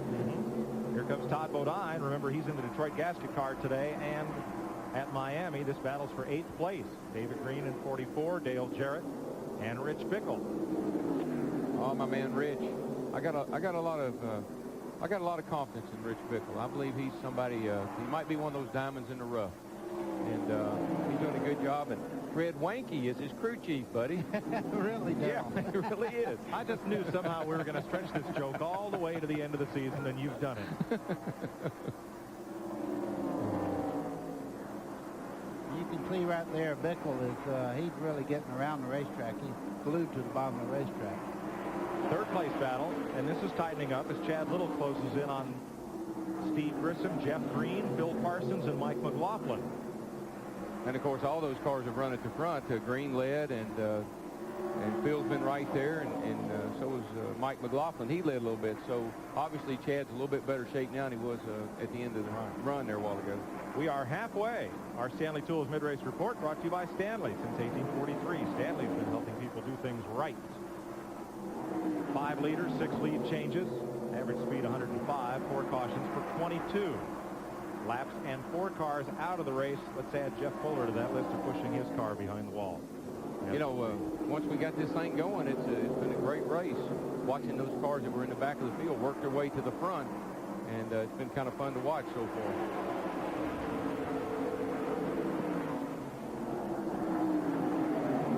Steve Grissom is having a really good run. He's sitting right there and got Green right behind him. Kind of race you'd expect Steve Grissom to run. Steve Grissom has only started 13 races this season. He's won twice and has 2 other top 5 finishes. That's probably the car he runs at Bristol right there. Because it sure does act like it. At Bristol, it's like the winner. Yeah. I know Terry told me the car he's running today is the same car that I drove at Nashville back in March, set on the pole, and he said the car is really working well here. So Mark Martin leads Terry Labonte. Steve Grissom leading that pack for 3rd. That includes Jeff Green, Bill Parsons, Mike McLaughlin. We'll be right back. In the middle of my workday, I don't do power lunches. I do power lifts. And when you work out this hard, you better use a deodorant that works hard too. That's why I use Speed Stick. It gives me 110% protection that lasts all day. And fortunately, all night. Because while I may not have time for lunches, I always manage to find some time for dinner.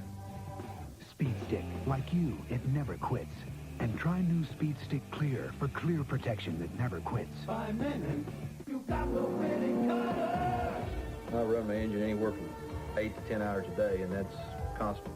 I've been using Pennzoil a little over 20 years, and Pennzoil has always stood by me. It's never failed me. Now with the revolutionary Pennstar molecule, Pennzoil clings to moving parts. Works like liquid ball bearings. Pennzoil says it works like liquid ball bearings. It must, because it just keeps on rolling. Engine problems? Before you try a tune-up, try Gum Out first. The solution could be less than $5. Wrangler jeans. Available in the 2 colors boys prefer most. Black and blue.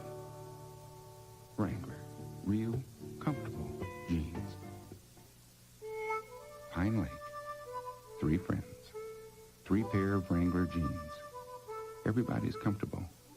even the fish. Wrangler, real, comfortable jeans. Stop at Pep Boys now for our premium brake service. Our ASE certified technicians will install Raybestos lifetime warranty brakes for only $99.99. Get lifetime brakes installed for under $100. Only at Pep Boys. Peerless Faucet didn't come up with the idea for a spout long and high enough to reach over and into large objects. We merely adapted it for the kitchen. High-rise faucet designs by Peerless. Get more out of your faucet than just water. Tomorrow at 12:30 p.m., the ACDelco 400 Winston Cup race live from Rockingham here on TNN Motorsports. Hope you'll be with us then.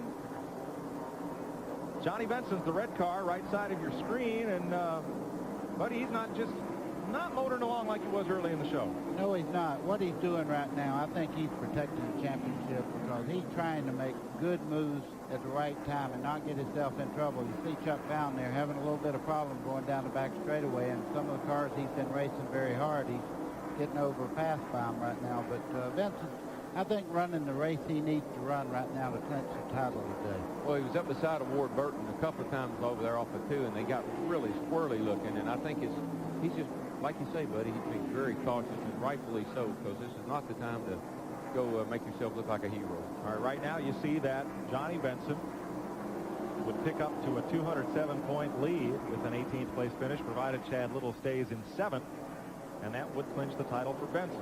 Glenn can add to this. Well, Mike, I asked Steve Bird if there were a problem with the car, if it was driving okay. He said, not really. Buddy and Gerald, you hit it right on the nose. Steve said he's just playing it cool right now. He's just trying to pick his spots, take no chances or as few chances as possible. When he got under Ward Burton there, they backed him off. They said, hey, man, it's cool. It work your way up there. Take it when you can get it, but don't force it. So you're exactly right. He's driving the race he has to drive.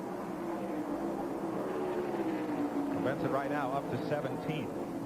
Third place, a hot battle as they came up on the lapped car of Patty Moise. They all stacked up. Steve Grissom, Jeff Green, Phil Parsons, Mike McLaughlin, and Chad Little here. Well, they're having a whale of a race right in there, and lap traffic has really given them a fit the last couple of laps. Green is all over the back of that 29 car. Jeff Green has never won a Busch race. They're 2.5 seconds behind the lead duo of Mark Martin and Terry Labonte. Darrell, the way right now that Green's running, Grissom got in the back of Bobby Dotter. Dotter's going to be okay. And the caution is out. The Hyde Tool 08 of Bobby Dotter goes right around, and his buddy struggles to get his breath here. I think that took yours away, did it? It did. I was just fixing to say that he had looked twice underneath there, and I think Grissom was realizing that he was putting a lot of heat on him and maybe didn't get his depth perception just right and got in the back of the car in front of him. And, buddy, that's exactly what I was going to say. I believe Grissom was looking in the rearview mirror instead of looking straight ahead, and he run up on the back of that 08 car, which has been struggling, hadn't been very fast, and the pressure of the 3 car caused Steve to get into the back of 08. It will bring out the caution for the 5th time today, lap 114. Those guys have really had a tough time with lap traffic, though. That's the 2nd or 3rd time where Grissom has run up on cars that just didn't seem to want to get out of his way quick enough. Will the leaders pit? Oh, by all means. Well, it was more a statement than a question. You wasn't really asking Buddy now, because you knew we knew the answer to that, right? The oasis in the desert. Everybody wants a drink of water right now, believe me. Top of your screen, Mark Martin, Terry Labonte, and then Steve Grissom top to bottom as you see them peel off along pit road. You know, Mark was talking about his pit position, which is down here at the very forward turn end of the pit road. It seems to really be working well for him because if you watch, he's out of here quicker than anybody, which he gets in his pit quicker than anybody. There he comes. And there's still Terry's on the jack. And, well, the right side of your screen, here comes Mark. Terry hadn't even moved yet. But if anybody else can pop out of there, they'll have position on him. Now, he had a 24.2-second stop. There's McLaughlin coming out ahead of Labonte. Chad Little behind him, and Jeff Green slides out there in 3rd. What happened on Jeff Green's pit stop, Glenn? Mike, I was watching Johnny Benson. They were making a chassis adjustment, so actually I was looking away from from Jeff. I'll find out exactly what happened and get back to you. They're changing 4 tires on Benson. They have made some air pressure adjustments, and they did make a chassis adjustment to the left rear, although it was very, very minor. It was maybe a half round, 3/4 round at the most. But I'll check on Jeff Green and let you know what happened. Thanks, Lou. 115 laps were under caution. Mark Martin was the first car off pit road. Mike McLaughlin got a great stop from Clyde McLeod and the crew. He is second. Jeff Green is third. Terry Labonte is...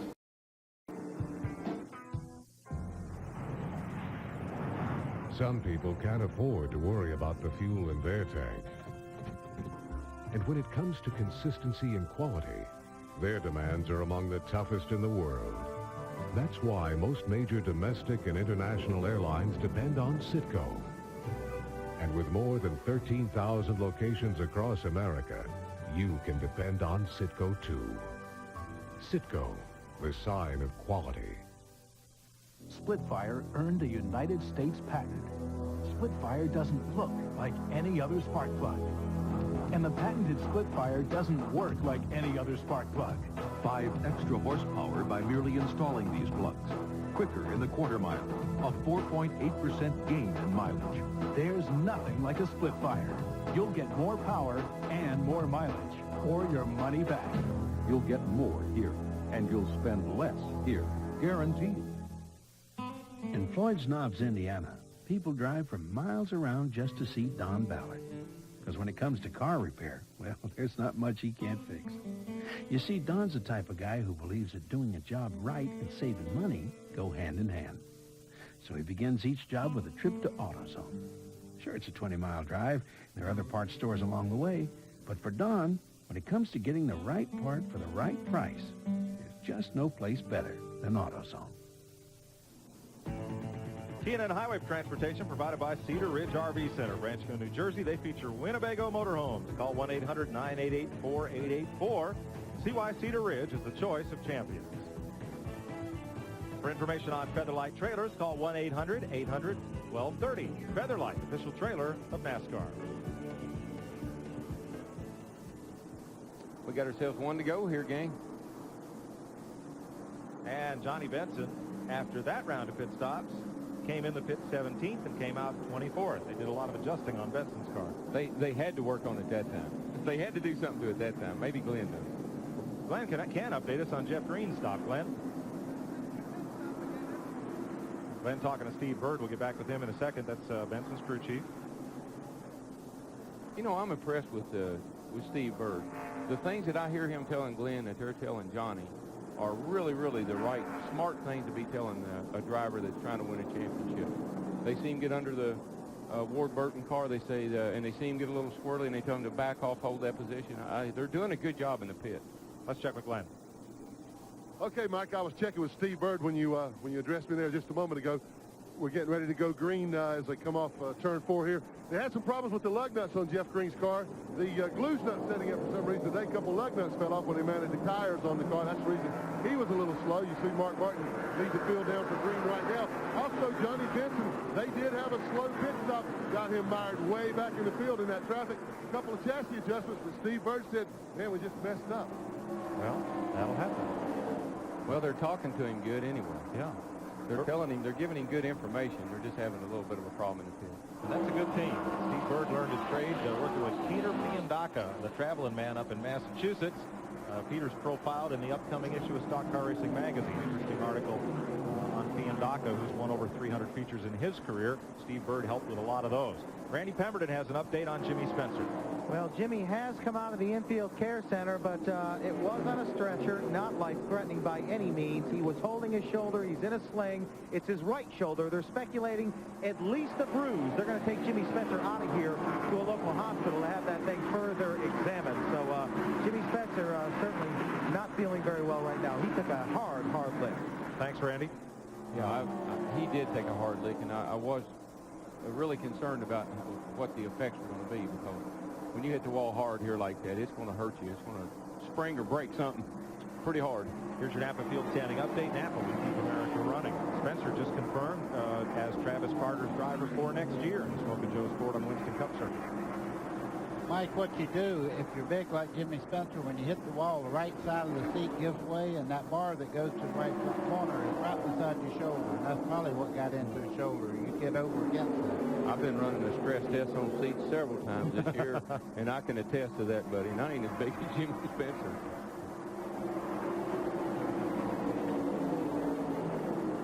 .122 laps, and the field now sorts itself out just a little bit.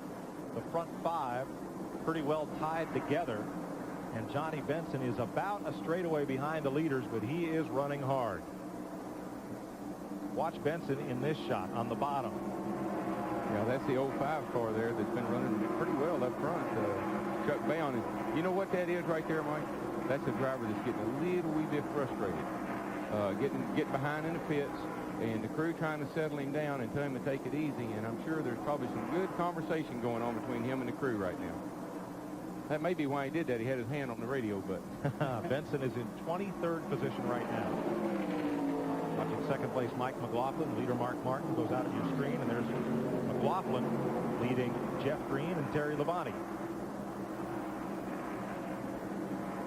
Look at Terry Labonte's car there. He's probably one of the fastest cars on the speedway, and it takes him about 7 or 8 laps after the green to come out to really get going. You see Jeff Green looking under McLaughlin down the front straightaway trying to take second away. I believe McLaughlin's been chasing his car a little bit, buddy. I think he gets it a little too tight, and then he gets it a little too loose, and I think they're just kind of chasing it. He'll run good for a little while, and then he'll fade. But how many times have we said this season and last season both? Terry Labonte's car is set up for the long run. Oh, yeah. Yeah, if it went green the whole way, he'd be the only guy that could keep up with Mark Martin. So Mark is basically the same way. I think one thing people overlook with Labonte, too, is he's suited for this racetrack. He's very easy on the throttle when he picks it up. He don't get the car out of shape, and he's good as far as controlling the tire wear. So he's a good driver.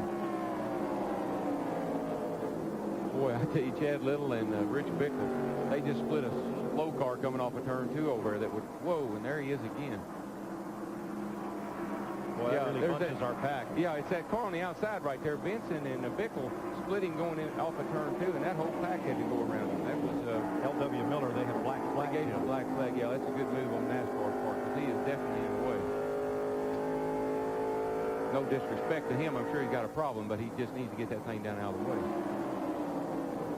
So that leaves us this pack of cars going off into the corner. Kevin LePage there chasing Jason Keller.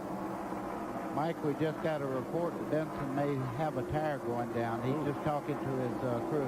How about it, Glenn? Well, he radioed in and told him that he just can't drive the car the way that it is. He feels like it's a rear tire. He doesn't know if it's going down, if the car has just gotten real loose on the set of tires that they put on, but he's not happy at all, and he's not going anywhere. Going backwards. Well, you know, I believe they've over-adjusted the cars, what they've done. They had a little problem, and I think they've really made it worse. And when you get too much wedge in the car and get the car off like that, it does feel like the right rear tire's flat on it. They got too much wedge in the car, to be my guess. Trying to tighten it up, and they've over-wedged it. So Johnny Benson will have to be extra careful. You got to be careful moving up through the field, but don't you have to be even more careful when your car's sliding back? Oh, yeah, because people will catch you out of position. You'll go up the track just a little bit, and somebody will drive right in under you, and you're already kind of halfway out of control anyway, and you can really get in big trouble. And he's going straight backwards, so they'll have to make a move here for long. Bobby Donner moves underneath Benson. Now, Donner is 1 lap down after his spin in the front straightaway. 131 laps complete, 197 the distance, 66 to go. Of course, for every position that Chad falls back, that gives Benson a little bit of a cushion, and Chad's not running out front right now, so he can afford to fall back a little bit. See Ward Burton on the outside of this group here. He's starting to run a little bit higher groove. I think you have a 2-groove racetrack at the moment. He's able to run and pass cars on the high side. That's good for the Mars race. It is, and that's the last thing you expect, is for somebody to sail off into turn 3 or turn 1. Uh-oh, trouble turn 1. Two cars hard in the wall. It was 3 cars involved in the incident. Brian Donnelly is one of them, and Chad Little is the car in the middle of your screen stopped. Holy cow. And so are his hopes for the championship. That's it. 3 cars got together going into turn number 1. Brian Donnelly was the slow car, 98, several laps down. Chad Little was up high, and there was a third car involved initially. Randy? Well, I had my eyes right on it, guys. Stanley looked like he wanted to go high, looked like he wanted to go low. He stayed right in the middle of the groove, and Chad just flat ran right over him. Not Chad's fault. There's been two guys out here that people have been dodging all day. No disrespect to him, but L.W. Miller was the other one, just about caused one prior to that. But Chad just about went over the top of him. Chad Little has only one top 5 finish in the last 8 races, and this race will end just as Charlotte did, against the wall. Well, you know, one thing about it, when you're heading off to turn 1, now it's not that late in the afternoon, I know, but the sun can blind you as you head off into turn 1. I don't think that's what happened, but there could be a glare on the dashboard that caused him not to see that car. I believe that the 2 cars on the lead lap may have tried to split L.W. Miller down, or rather Brian Donnelly's number 98 down the middle. Let's check with Glenn. Well, you're exactly right, Mike, and like Randy says, no disrespect to these guys. They are inexperienced and probably the first time they've run here at Rockingham, but they have been, just put it plain simply, they've been in the way. I am in Johnny Benson's pit stall right now. They're bringing him back in. They're going to put another set of tires on. He was not happy at all, as Darrell commented, about the way the car was going, so they're going to try another set of tires. They do have the wedge wrench out. They are going to make a slight chassis adjustment. Crew goes around to the right side right now. Steve Bird standing here, going to hand him the left side tires. He's also got the wedge wrench. They're going to the left side. I want to see if they do exactly what they did a while ago or reverse it.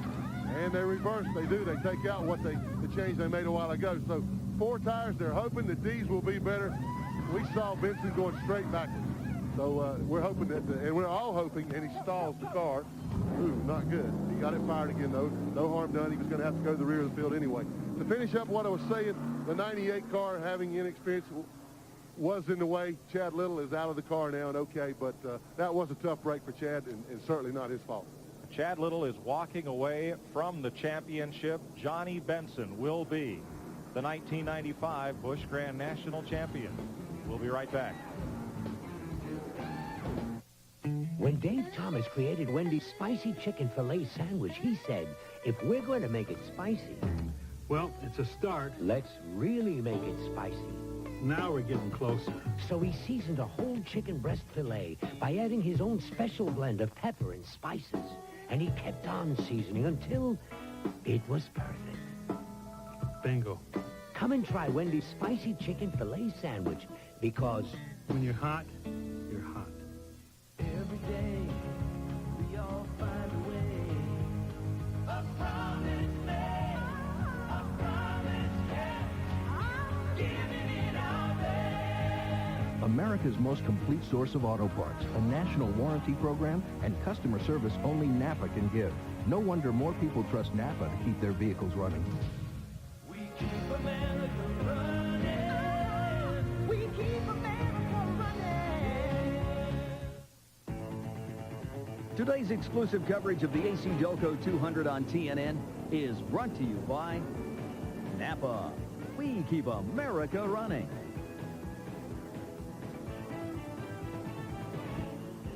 Seventh place car, Steve Grissom, has come on to pit road, and he'll get a look at the right rear tire. At least Rodney Combs also in the pits. There is Chad Little's car. Today's Innovation in Motion feature is brought to you by Peerless Faucet. Get more out of your faucet than just water. Probably the most dynamic innovation in motorsports television has been the in-car camera. The installation and operation of these cameras is a real challenge. It requires teamwork and cooperation from the TV crew as well as the race team. Well, basically, the first thing Roy's concerned about is not interrupting or not throwing off the setup of the car, as the crew chief has his weights set up for each side of the car. So it's basically placing the heavier components, which weigh about 10 pounds, down in wherever he wants to weigh it, right side, in the middle of the car, on the left side, depending on the particular track we're running. Some drivers like it.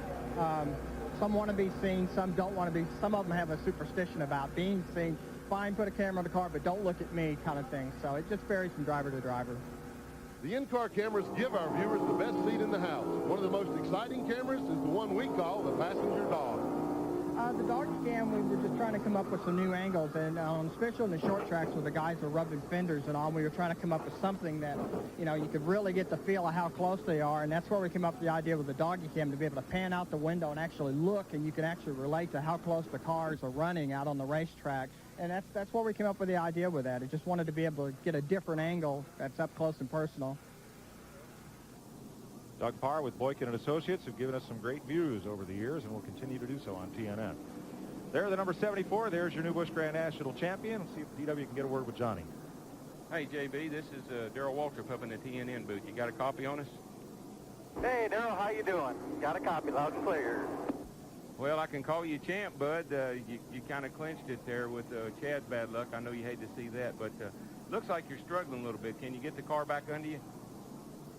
Well, I sure hope so. You know, it's too bad Chad had the wreck. Them guys are just such a great competitors, and I'd hate to win it this way, but I guess, you know, I don't know what to say. I mean, we're pretty happy. These guys, Base Motorsports team's just done such a great job all year. You know, special thanks to Lipton P. also. They come on board with us, and I'll tell you what, we're pretty happy with, you know, Bill Gumgardner, the owner, Steve Bird, this whole crew. Man, they've done such a great job for us. Well, there's nothing any better than being called champ, and I just wanted to congratulate y'all up here in the booth. Now, thanks a lot. I'll tell you what, it's pretty exciting, our second year coming down here, and, you know, guys, I know you're all listening, and I don't having a tough day, but we'll get it going. Tell you what, special thanks to everybody on this team. Johnny Benson is the first driver to ever win Rookie of the Year and the Busch Series Championship in back-to-back seasons. We'll be right back to Rockingham. For cars that can benefit from higher octane, Frank, we're late. Texaco Clean System 3 Power Plus and Power Premium are formulated to clean your engine's intake valves, fuel injectors, and combustion chambers while you're driving. For smooth starts and sure acceleration, just give us 5 tanks, and we think you'll see a difference. A word of advice, though. Maybe you'd better leave the windows rolled up. Add more life to your car. Take it to the star. This is the place where history is made. 314. Breaking a record is hard to do. Yeah. But keeping it is even harder. Can anyone top the king? The faster, the better. It all comes down to this. We saved the best for last. Live from Pomona, it's the Winston Select Finals, Sunday, October 29th, 7:30 Eastern. The NHRA on TNN Motorsports. It doesn't get any closer. Get ready, SUPERTRUCK fans. It's time to kick up some desert dust.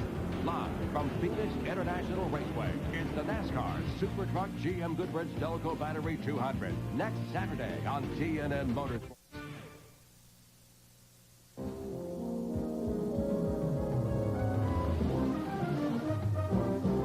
Hi, I'm Rick Benjamin. Join us this week for Race Day. We'll keep you up to date on all the comings and goings in Winston Cup and IndyCar. It's silly season, certainly in high gear. All the motorsports activities coast to coast on TV's fastest half hour. All you need to know about motorsports. Race Day. Tomorrow, 11:30 a.m., 7:30 p.m. Eastern, only on TNN Motorsports. Do you have to have a black car to win the points race? Last year, all eyes were fixed on Dale Earnhardt, and the man in black showed the world what champions are all about, holding off Rick Mass to take the win and the championship for a record-tying 7th time. It's the Winston Cup ACDelco 400, Sunday, 12:30 p.m., 11:30 Central on TNN Motorsports. Maybe next year I'll paint my car black. Nah.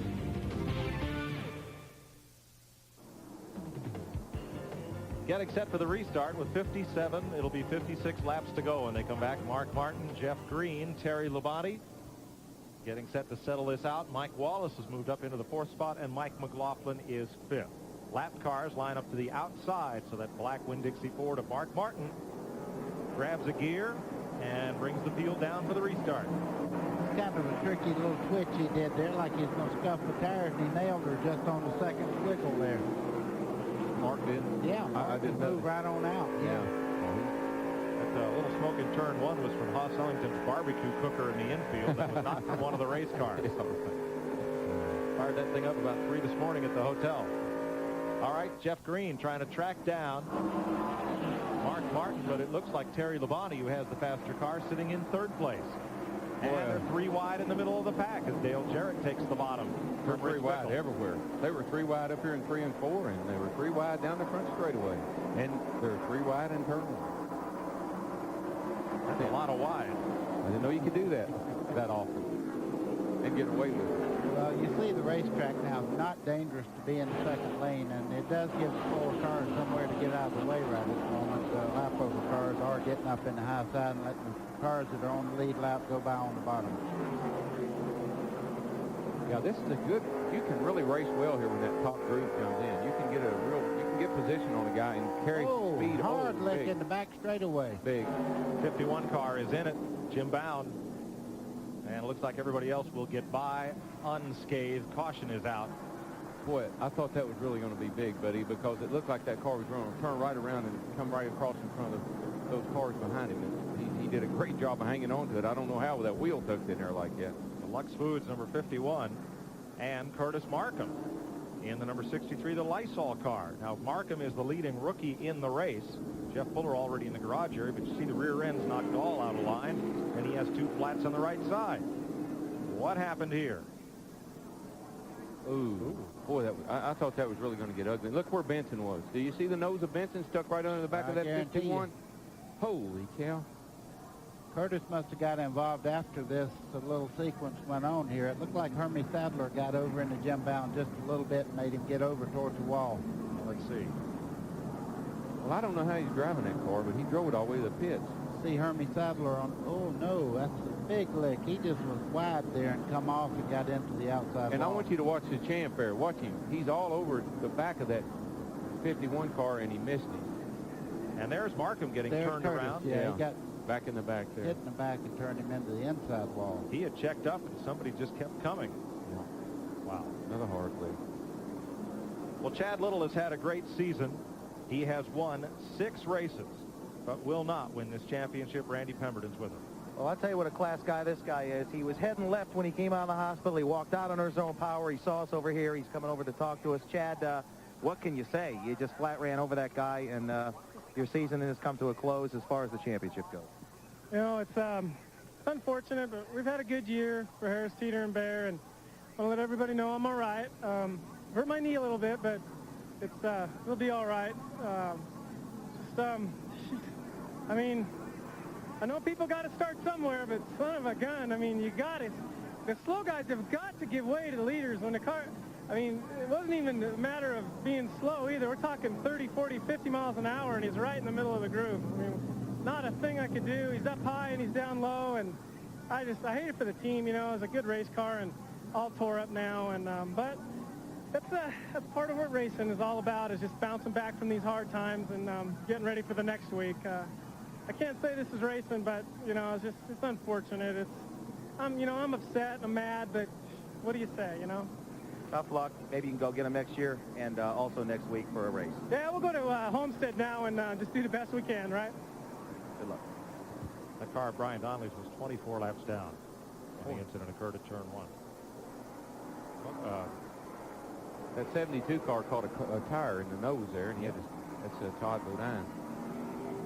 We'll recap pit stops when we come back. 147 laps complete, 50 to go here at Rockingham.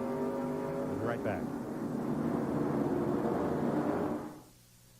Hi, I'm Eli Gold here at the Joe Weatherly Museum in Darlington, and look at all of these magnificent race cars. Now, you can't own these race cars, but you can own a piece of racing history with the NASCAR Winston Cup yearbook. It's the only official record of the 1995 NASCAR Winston Cup season.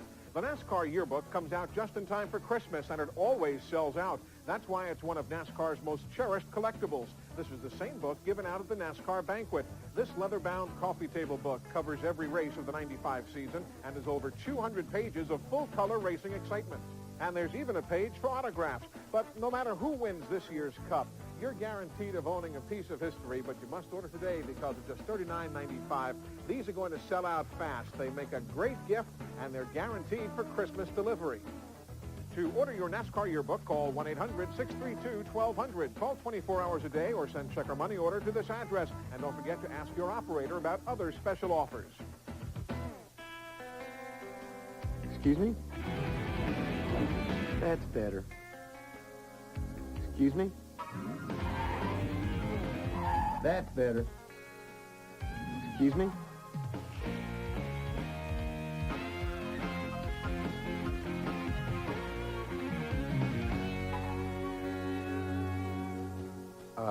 Excuse me. Nothing better than a steak from Winn-Dixie. Dear Midas, my wife's brake light had been flashing on, so we took the car to a repair shop. They failed to properly inspect the brakes and solve the problem. Then we took the car to Midas. Russ did a proper inspection and told me, "Oh, your brake pads are worn, causing your master cylinder to use more brake fluid, in turn causing your light to go on." Then I got new pads and a guarantee. I should complain to that repair shop, but I wanted to congratulate you instead. Thank you, Dave Buchanan.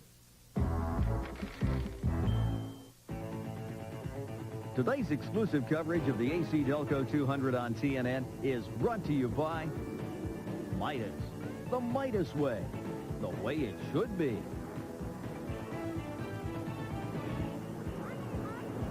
The Big Red Boat Cruise comes up December 4th through 7th. A lot of the NASCAR drivers and their families will be on it. Call the number on your screen for more information. Is that the official pumpkin of NASCAR we're painting here? Are those your kids? Well, I thought they were, but there's someone else. I think that's little Dorothy Schrader, and I'm not sure who that other one is. I can't see. Yeah, but, yeah, that's Chevrolet orange. That's leftover paint from Kyle's car this weekend. It could be. His car's painted up as the Great Pumpkin. Is that what it's supposed? I wondered what that thing was supposed to be. Allegedly. Allegedly. Glenn Jarrett. Well, Mike, just to recap pit stops there, most of the leaders came in. Jeff Green came in, got 4 tires. And incidentally, it was the last set of tires. NASCAR gave them 3 full sets that they could change under caution. Now, Johnny Benson, who we look on the scoreboard now, who has moved from way back in the pack all the way up to second, to Joe Bessie, who also stayed out. Benson didn't come in. There wasn't any reason to. He got his last set of tires that he could change under caution the last time. So no point in him coming in.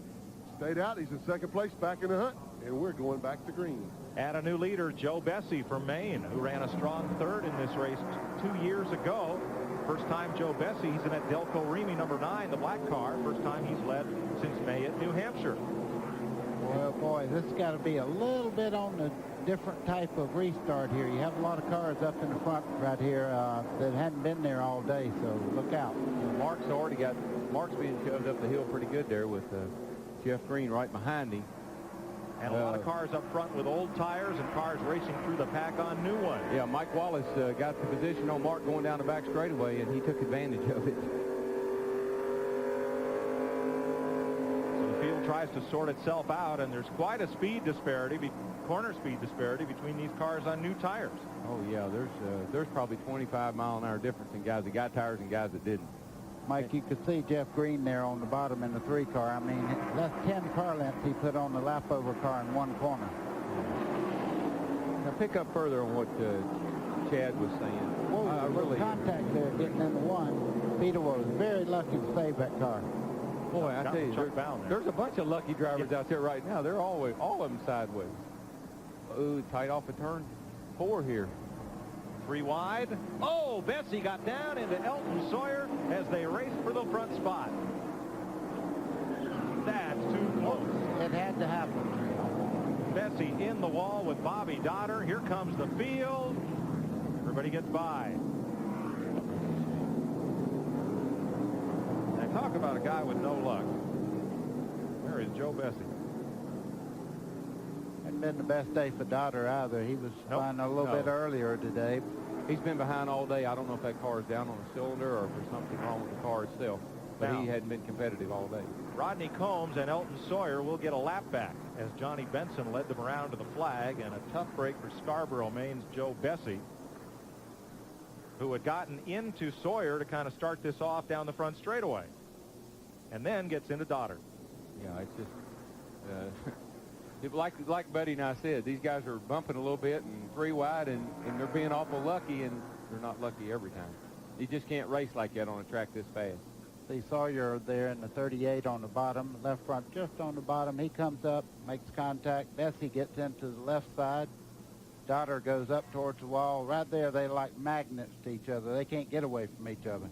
And if you remember, the 38 car was right in the middle of the Jimmy Spencer accident, spun up through there. in a similar situation, and now he's back in the hunt. Joe Bessie working on a major sponsor deal for next year for 10 or more races. And there is Bobby Dotter, who is also sponsor hunting for next year. Hyde Tools will not be back in the Busch Series, though they may stay in racing in some form. We'll be right back. There's no track in the world that's tougher on brakes than the one in Martinsville, Virginia. And when drivers take the green flag here, they all have one thing in common: the same brand of brakes. Because without them, you can't come down this straightaway at 120 miles an hour and still make it through the turn. So which brand do the top drivers use to get them through 500 laps at Martinsville? Performance Friction Carbon Metallic. And we stock them at AutoZone. Wow, how'd they do that? Pennzoil introduces Performax 100. 100% synthetic at a breakthrough price. 100% synthetic at a price this low? How'd they do that? Leave it to Pennzoil to make synthetic affordable. How'd they do that? Hey, there's more. An extra $6 rebate on a case. Or $6 off on an oil change by the pros. How'd they do that? Engine problems? Before you try a tune-up, try Gum Out first. The solution could be less than $5. When the job is tough, you need the best. And when you need the best, you reach for Channel Lock. For the power. The precision. For just plain counting on, there's only one. Channel Lock. Be sure you're getting genuine Channel Lock tools. Look for this trademark. Where do germs live that surround your gums and teeth? Plaque. Think you're immune? Take the plaque scratch test. Scratch a tooth up by your gum line. We won't look. That film is plaque. It's a magnet for germs. That's why you should remove it with Advanced Formula Plaque, the only brand proven to loosen and remove more plaque before you brush, and thousands of germs with it. Advanced Formula Plaques. Remove more plaque.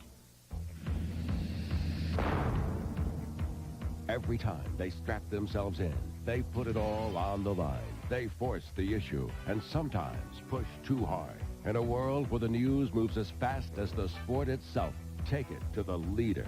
Inside Winston Cup Racing for up-to-the-minute, state-of-the-art coverage from the whole world of NASCAR. Inside Winston Cup Racing, tomorrow, 11 a.m. and 7 p.m. Eastern on TNN Motorsports. Johnny Benson's going to try to clinch this championship from the front. He has the lead as we get ready for the restart, but he is on fairly worn tires. Ward Burton's right behind him. Doug Heveron's third. Mike Wallace is fourth, and Mark Martin is fifth as we get set to go back to green. Well, the 71 car made a quick stop there for a tire, fender rubbing on the tire, and he went out of the pits and up onto the racetrack, which should be a no-no, but maybe because he's at the rear of the field already, they won't notice. He drops from 17th to 24th position. And we're green. 39 laps to go.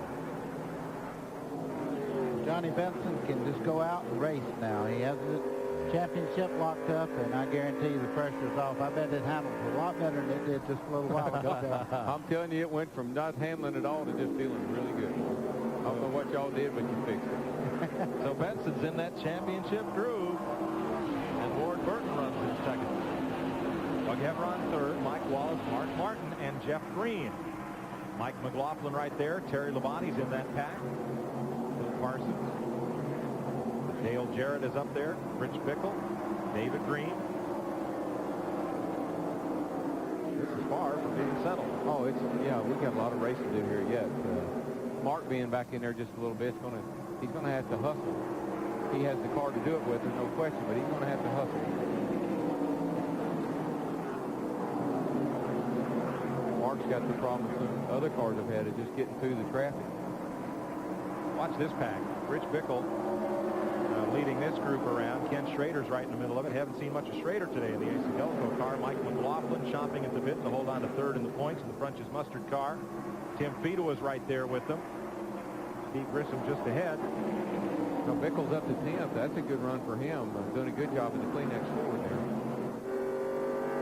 You keep bragging on him like he's somebody you wouldn't mind hiring one of these days. Actually, I think he's a sharp guy. Mike McLaughlin come off very high off that corner and almost got in the wall. And you could just see that Randy LaJoy was in big trouble there for just a second. They all got it straightened out, and they're running straight again. They're riding with LaJoy there, the red car, the Gorilla machine. Underneath Tim Fedowa in the NC State, number 55. There's Todd Bodine going to the bottom on Fedowa. The Detroit gas at 72. Randy LaJoy tracking Kenny Schrader. LaJoy is going to run the Benson car next year in the Busch Series. Boy, you talk about two people suited to each other. I look for great things out of them next year. I tell you, a guy that is coming back up through the field again is that 71 car. He's a repairer back up through there about mid-pack. You like talking about that teddy bear, don't you? Well, he just, you know, a guy like that doesn't run all that great all the time, but when he runs good, I really like to, you know, talk about him, because I know he's feeling real racy, and his crew is, and so it's important. And yeah, you're right, I like teddy bears. Thank you, Daddy. You're with Hermie Sadler as he pulls up on Fedowa and Schrader. Dual-tool Chevy. Sadler sending out wedding invitations. First weekend in February. Oh, really? Yep. All right, it's about time somebody got that boy. He's the youngest Chevrolet dealer in the country, and quite a nice lad. Yes, he is. Good man. Jason Keller in 57, and now Mike Wallace right there with Mark Martin. Mark drops it low coming out of turn 4. Yeah, Mark has such a strong move off turn 4, buddy. Right on the bottom. That thing handles good down the straightaway, don't it? And then when he gets that position, he takes advantage of it. Well, you can see Mark right there. He's flying, and Jeff Green right on his back bumper as they come down the back straightaway there. Yeah, Jeff is in tow. Well, it looked like they were going to freight train Mike Wallace on the high side, but Terry Labonte couldn't keep the bottom closed up, so he and Dale Jarrett and David Green continue to run behind the Heilig Myers, the Duron Paints car. Same color, wrong day. Yeah. Well, it's Heilig Myers and Duron. Yeah, well, we're painting today. We're not furnace. I tell you, Jeff Green is all over the back of Mark Martin. And I looked for that 3-car to be strong, and he's right there at this moment. His Earnhardt stablemate, Ron Hornaday, was scheduled to make his Busch run in this race, but can't do the entry blank postmark and point standing way of getting into the show. Did not make the list. Yeah, interesting sponsor, Smith & Wesson on that car, and Dale was calling Hornaday the weapon. He was going to be the weapon this weekend. Mike, we had an in-car camera down the back straightaway, and you can see how bad the windshields are getting on these cars. You see all these black marks all over it. Now, down going into turn 1, that gets a little bit aggravating this time of day. Oh, yeah. That little bit of the windshield gets that glare on it. Hard to see getting in the road. Laps winding down here at the Rock. About 30 to go. Hebron and Jeff Green. Give Hebron a call. He just missed his first Busch Series win earlier this season. And he's had a good, strong run in the Cincinnati Millicron car here today. He's in a tight pack right now. Well, we've seen that car run good a couple of times. He could have won it over right here, lost the motor right. Oh, he gets turned. Green got him, and here comes the pack. Big time wreck. Oh, this is ugly. And flames from Jeff Green's car. Quickly. Still wrecked. Jason Keller just squeaked past that one, and an oil or fuel line broke on Jeff Green's car. Wiped out a bunch of it. See, the onboard fire extinguishing system went off, and Jeff Green climbs out of what could have been a top 5 finish. Bill Parsons. That's live. That's way after the incident. Parsons, after the wreck, trying to get his bent machine back to the pits. Yeah, he probably cut a right front tire down on all that sheet metal. Now, the yellow 12 car, that was Mike Dillon, Richard Childress' son-in-law. In the Kennametal car, Dentametal's more like it right now. You'll see Green just get into the back of Hebron here. Oh, he just got into him right here, this chain reaction. Watch Terry Labonte on the bottom here.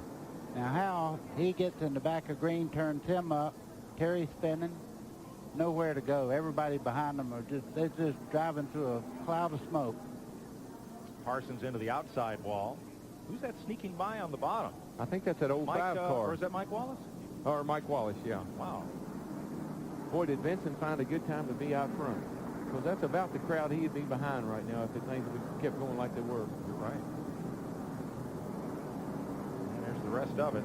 Now here's the second incident. Jason Keller and Randy LaJoy and Todd Bodine. Are they racing back to the caution? Or? See Todd Bodine, he comes in there pretty hard and gets in the back of Keller and turns in. Oh, yeah. Jason checked up, and he just missed LaJoy. Oh, boy, he did.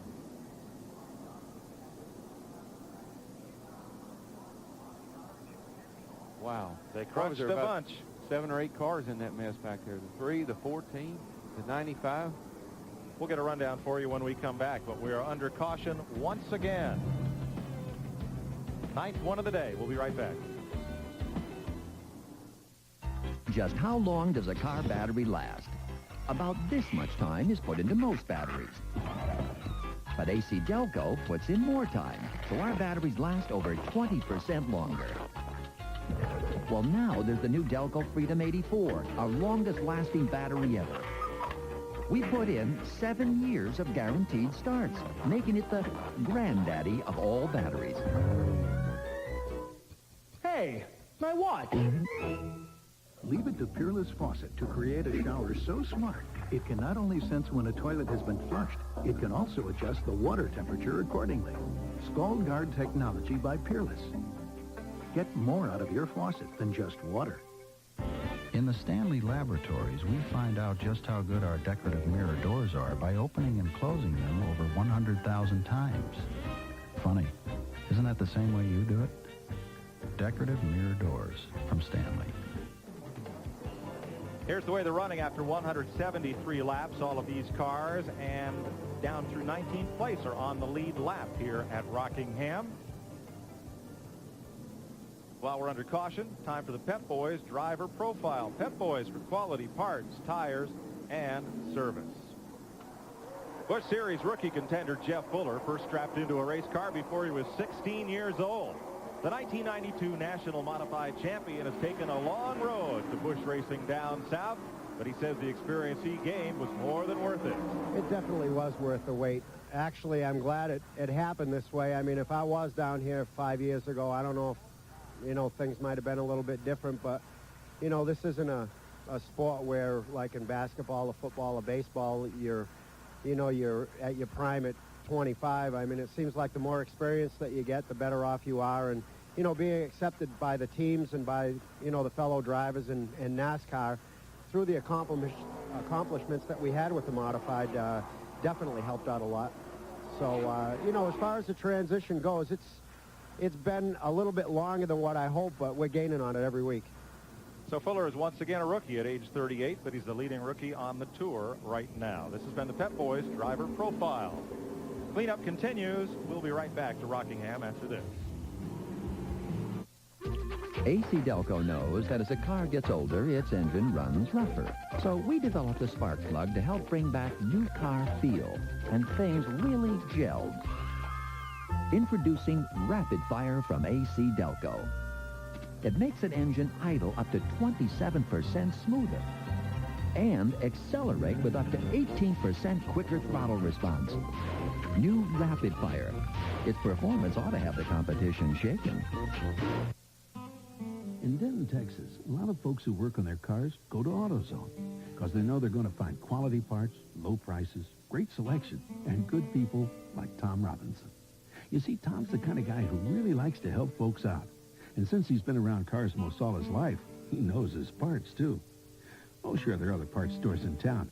But when it comes to getting the right part, the right price, and good advice from folks like Tom, there's just no place better than AutoZone. Hi, this is Ernie Irvin. Thanks to all you fans out there, I am back on the track and stronger than ever. Join Ernie and several of his NASCAR buddies on the NASCAR Family Cruise. They're sailing December 4th through the 8th. Call 1-800-972-2359 to sign up now. Sleep deprivation. 70 million Americans have experienced it, but you don't have to. Try Maximum Strength Sleep and All Soft Gels with the sleep aid preferred by 7 out of 10 doctors. Sleep and All Soft Gels help you fall asleep fast. This is the place. where history is made. 314. Breaking a record is hard to do.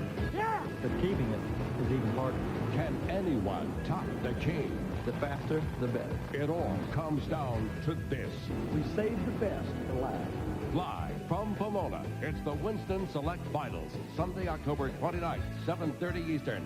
The NHRA on TNN Motorsports. It doesn't get any closer. Put together the hard-ridingest, money-winningest bareback, saddle bronc, and bull riders in professional rodeo. And you have the Bud Light Rough Stock Team Rodeo. Only on Championship Rodeo. TNN Sunday. Opryland USA is the official destination of NASCAR. Call the number on your screen Monday through Friday for more information. Jeff Green got into the back of Doug Heveron and set off a chain reaction collision that involved a total of 8 cars. Phil Parsons was in it. Mike Dillon was in it. Terry Labonte, Dale Jarrett's cars are torn up. Jason Keller. And after the fact, the number 1 car got involved in it of Hermie Sadler. Here's what Hermie was watching.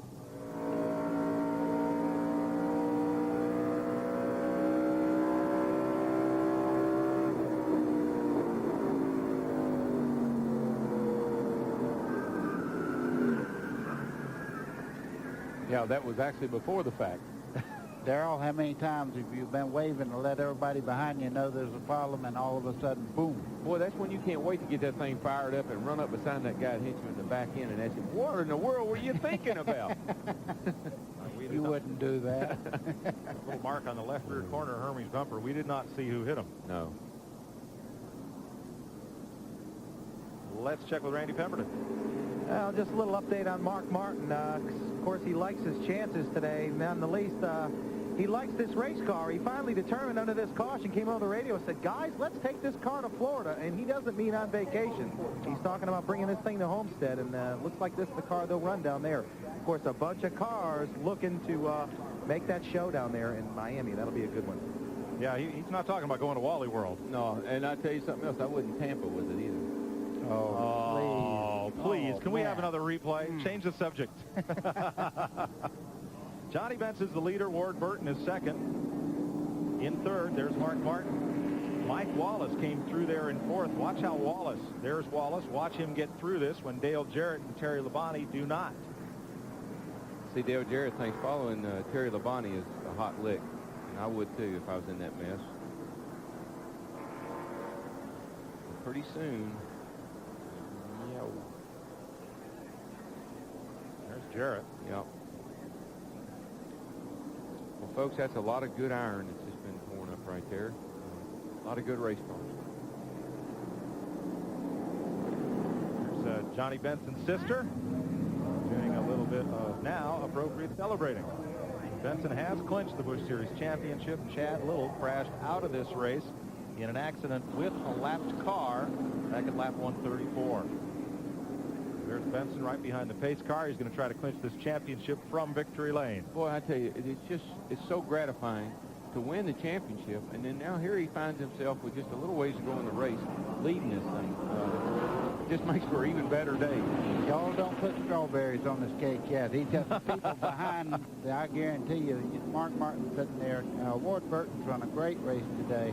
There's some good race cars sitting back there ready to get all this candy from him. Oh, yeah. Well, Martin's going to probably sneak by him. But nevertheless, he can go out of here, buddy, saying, we won the championship and we had a good day.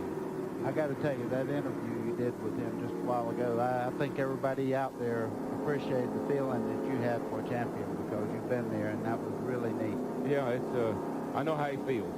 I hope he had tears in his eyes, because it made me have tears in mine. Okay. We're under 20 laps to go. And a little cleanup continues here, and then they'll line them up for the restart. We'll be back with it after this.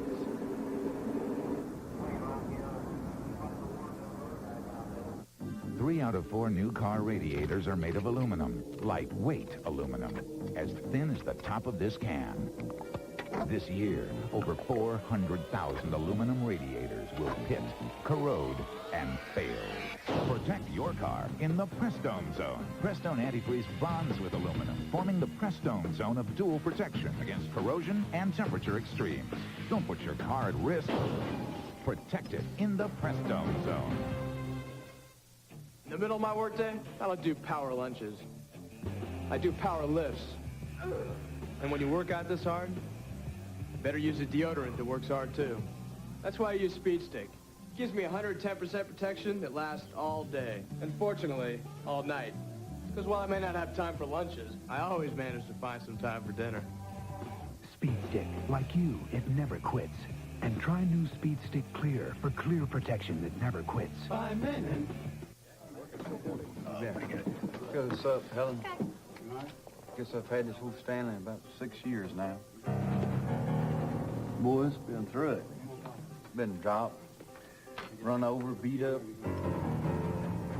You name it, it's been through it. Not another thermos anywhere that can take it like this one. See what I mean? The Aladdin Stanley all-steel quart thermos, guaranteed for life, just $29.95. Roll into Pep Boys right now and get a full set of 4 70,000-mile tires for just $169. That's any size, any 4 70,000-mile tires in stock for just $169 at Pep Boys now. At Pep Boys and Parts USA, we don't have just one oil. We carry every major brand name for every car at everyday low prices. Like Pep Boys Motor Oil, just 79 cents a quart. At all Pep Boys and Parts USA stores now. Today's exclusive coverage of the ACDelco 200 on TNN is brought to you by Pep Boys Automotive Super Center. They dropped the green a lap and a half ago, and up at the front, Mark Martin comes up past Ward Burton to put the pressure on Johnny Benson. Boy, he's flying around the bottom of the racetrack. I was looking for him to make his move on the front straightaway, which he's doing, Mike. And Mike Wallace runs for third, trying to get Burton. Yeah, Mike's there. Mike's been running real well. He's been working his way right to the front. He had a good day in that car. See David Green there in the 44 car trying to get by Ward Burton. The Ford's just shot to the front on this restart. Yeah, you know, and there may be a difference in tires here, too. I haven't kept up with who got tires. I know Benson hadn't gotten any tires since way back when. He's got about 50 laps on his. And he'll now be the third place car as Mike Wallace brings the Duran Heilig-Myers Ford up into second. I'm sure Johnny'd like to settle in right along there somewhere, get back in line, and just ride this thing to the finish. Boys, I got to tell you something. It looks like Mike Wallace might be as fast as Mark Martin is. He's moving right on his back bumper. I don't know what kind of tires he's got, but they're the right kind right at the moment. 12 laps to go.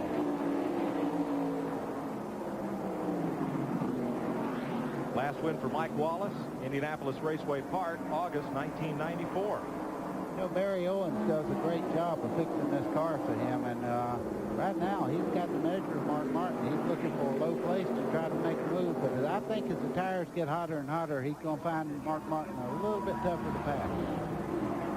Steve Grissom moves past Ward Burton, and now Burton passes him back.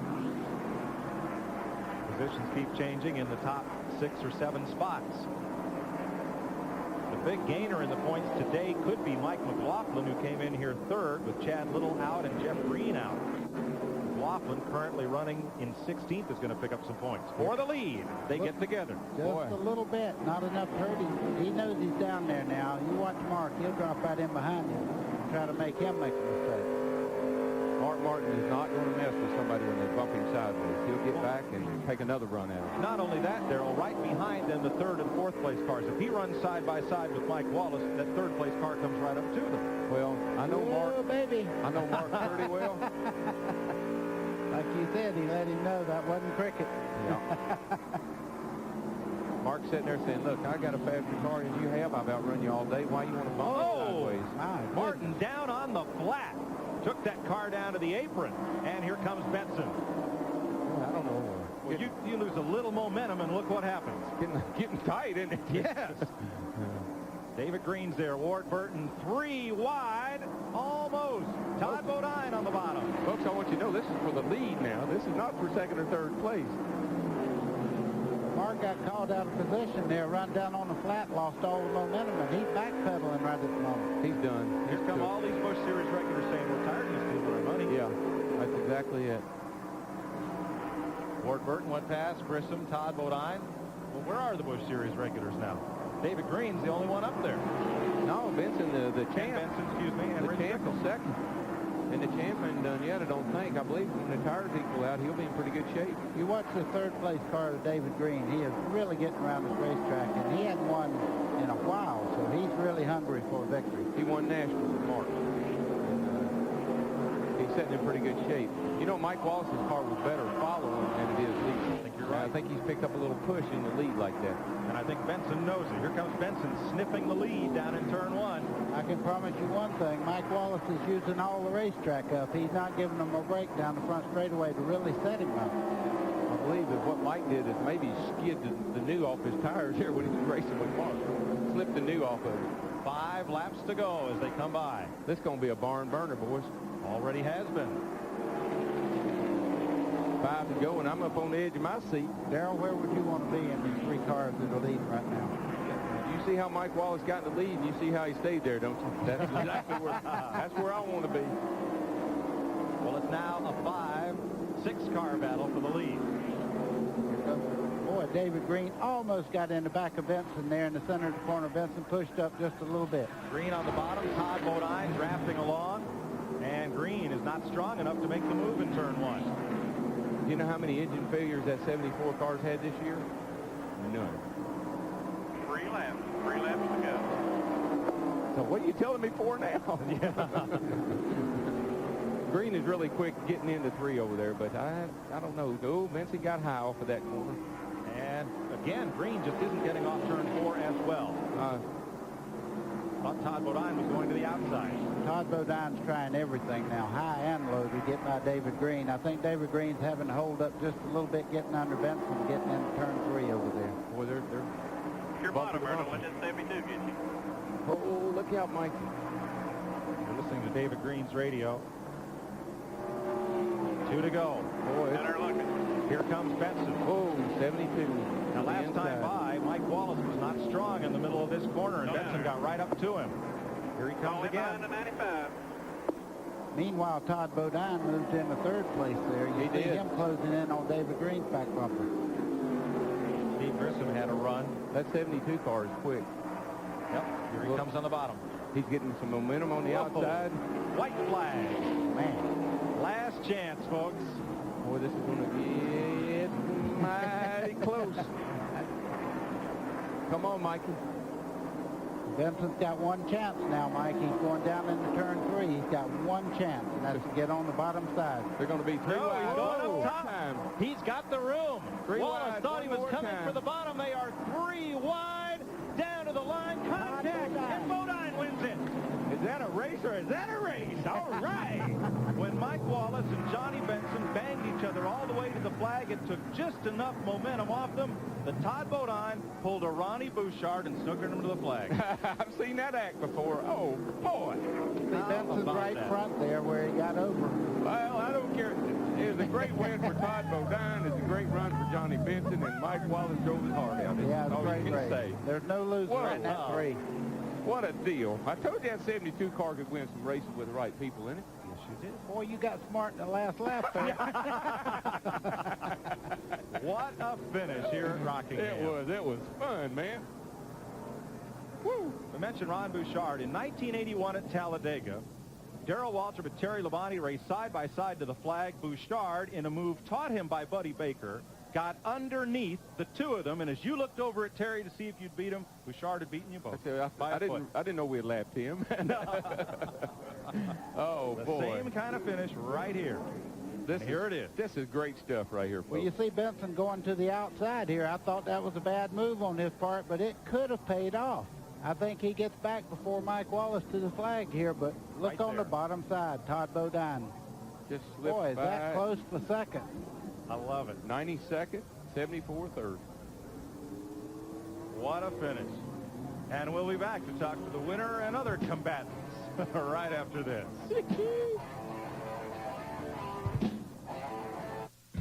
There's no track in the world that's tougher on brakes than the one in Martinsville, Virginia. And when drivers take the green flag here, they all have one thing in common, the same brand of brakes. Because without them, you can't come down this straightaway at 120 miles an hour and still make it through the turn. So which brand do the top drivers use to get them through 500 laps at Martinsville? Performance Friction Carbon Metallic. And we stock them. at AutoZone.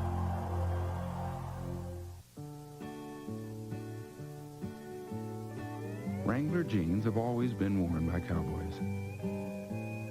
But nowadays, even horses wear them. Wrangler.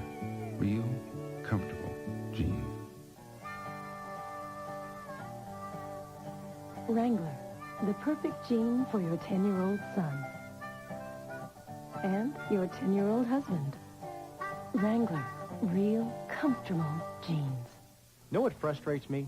People use the wrong product to stop water from leaking through their basement walls. They think a water sealer will do the same job as a waterproofer. Water sealers go on thin and only repel water.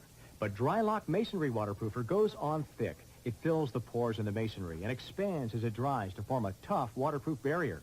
Use it on exterior masonry and concrete swimming pools, too. So don't use a water sealer when you need a waterproofer. Use Drylock or latex-based Drylock. They're guaranteed to stop water. You have a 30-year mortgage. So shouldn't you have a 30-year faucet? Mow it. Buy it for looks. Buy it for life. Laboratory tests show the Stanley Sharpshooter staple gun requires a mere 19 pounds of force to drive a staple flush. Our competitor's model requires just a bit more. The Sharpshooter, only from Stanley. Do you have to have a black car to win the points race? Last year, all eyes were fixed on Dale Earnhardt, and the man in black showed the world what champions are all about, holding off Rick Mass to take the win and the championship for a record-tying 7th time. It's the Winston Cup ACDelco 400, Sunday, 12:30 p.m., 11:30 Central on TNN Motorsports. Sure, I'll paint my car black. Nah. Welcome back to the Rock. Johnny Benson, the new 1995 Busch Series champion. Johnny, congratulations, you, your entire team. You guys did a great job this year, and a great job today after the car not running well early. I'll tell you what, Lipton Team Monte Carlo wasn't that great today, but it ended up, I guess, good enough at the end. It was a pretty good run for us, and I'll tell you what, this guy right here, this is why we won the championship. Steve Bird did a great job, the whole Base Motorsports team. That's what it's about, is teamwork, and that's what we had this year, is big teamwork. I know it's very emotional. How do you put it in words when you talk about winning a championship in one of the biggest series in the United States? Man, you can't. This is great. I don't know. Ask Steve. Maybe he knows. Steve, what about the last lap? You were watching just like I was. What do you think about it? I wasn't watching. You kidding me? No, it's great. Like Johnny said, this Base Motorsports team is great. All the guys, 100%, 120%, you know. And this is the second time for me, and this is even better than the first. Hey, Johnny, what about that last lap? Heck, it was pretty exciting. I thought he'd been running down on the bottom. He was chopping Mark pretty bad, and that's what got him. Him and Mark got together. He run him on the apron, and they held Mark up, and I had a good run on him. I knew I wasn't getting underneath him. I thought, man, either I'm going to wreck it or I'm going to the outside in 3 and 4. Man, we had nothing to lose. Second ain't no good, so we went to the outside, and I guess it paid off. One more race to go and a great championship to celebrate in Miami. What's it going to be like? Oh, it's going to be exciting. You know, it's going to be a great facility down there. Man, we're just excited now. That's 2 weeks away. Okay, that's it. Johnny Benson, the 1995 Busch Series champion. But we've got another winner to talk about, and he's in victory lane with Glenn Jarrett. Glenn? Well, Randy, this is what the front end of a winning race car looks like at Rockingham today. Now, he didn't do that on the last lap. Of course, now Todd Bodine victorious, great victory. His lovely wife, Lynn, beside him in victory lane. She's a spotter today. Now, she told him to slow down, not to run in the back of, who was it, Jason Keller.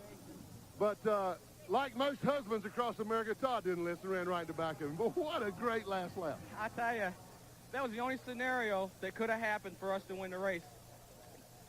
Mike went in there a little too deep, and Johnny went right with him, and I planned on it, and it just worked out. I just got a good run. The car bit really good off the corner. I got to thank a lot of people here. First of all, I got to thank Mr. Parker. You know, he got in a tight spot, no driver for the last 2 races, and he called me and wanted me to drive it, and to me, it's a great honor to drive for the man. He's been very supportive of Busch Grand National and NASCAR racing. He told me, make sure you say Detroit Gasket. Mr. Parker, Detroit Gasket, everybody. It's just a great day. This crew, we brought Tim Weiss over. He's been helping us out. He set the front end and did a lot of chassis work, and Robert Reeves did a great job on the motor. I'll tell you, it's got good power, and all these guys, they put together a good race car. And, you know, I beat it up a little bit, and the thing still held together to win, so it was a good day. I don't think they'll charge you for the little damage you did there, but, you know, that last lap was reminiscent of, to us, of the last lap charge that Ron Bouchard made to win Talladega, to win his first race. Looked exactly the same. Everybody's watching the other two guys, and boom, the guy in third takes.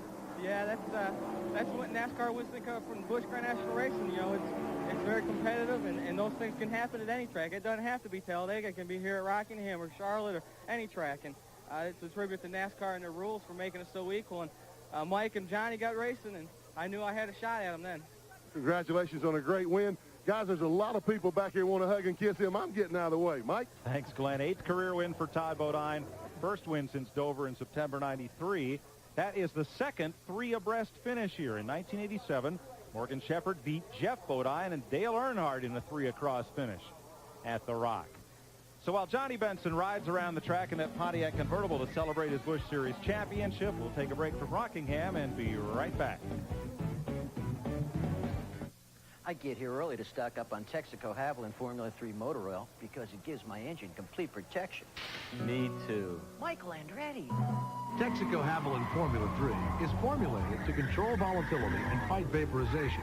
And it's the same oil used by championship racing teams. Empty. Tough track, huh? Take it to the star. Get a Major League Baseball team cap when you buy a case of Haviland Formula 3. The amazing split-fire spark plug won a United States patent. Does it really work? Is it that much better? It's guaranteed. 5 extra horsepower by merely installing these plugs. You'll feel it work. Guaranteed. A 4.8% gain in mileage. You'll save because it works. Guaranteed.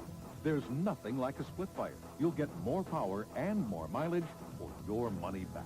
You'll get more here, and you'll spend less here. Guaranteed. I trained my boy McNeely to go toe-to-toe with the champ, and he did for 89 seconds.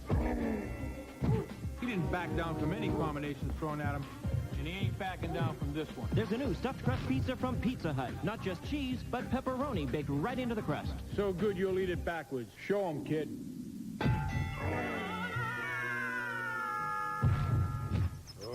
The new 1-2 combination cheese and pepperoni stuffed crust pizza. Hey, McNeely, how many slices am I holding?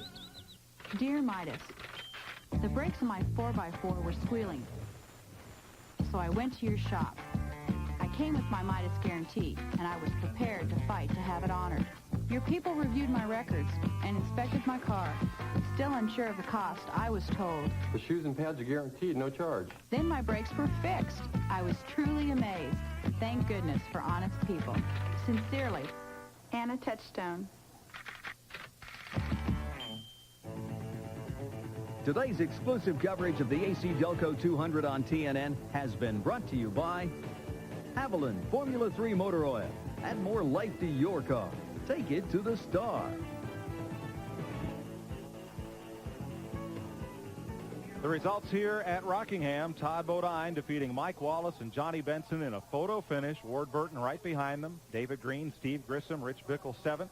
Mark Martin, Kevin LePage, and Randy LaJoy. The top 10 today. 18 cars finished on the lead lap.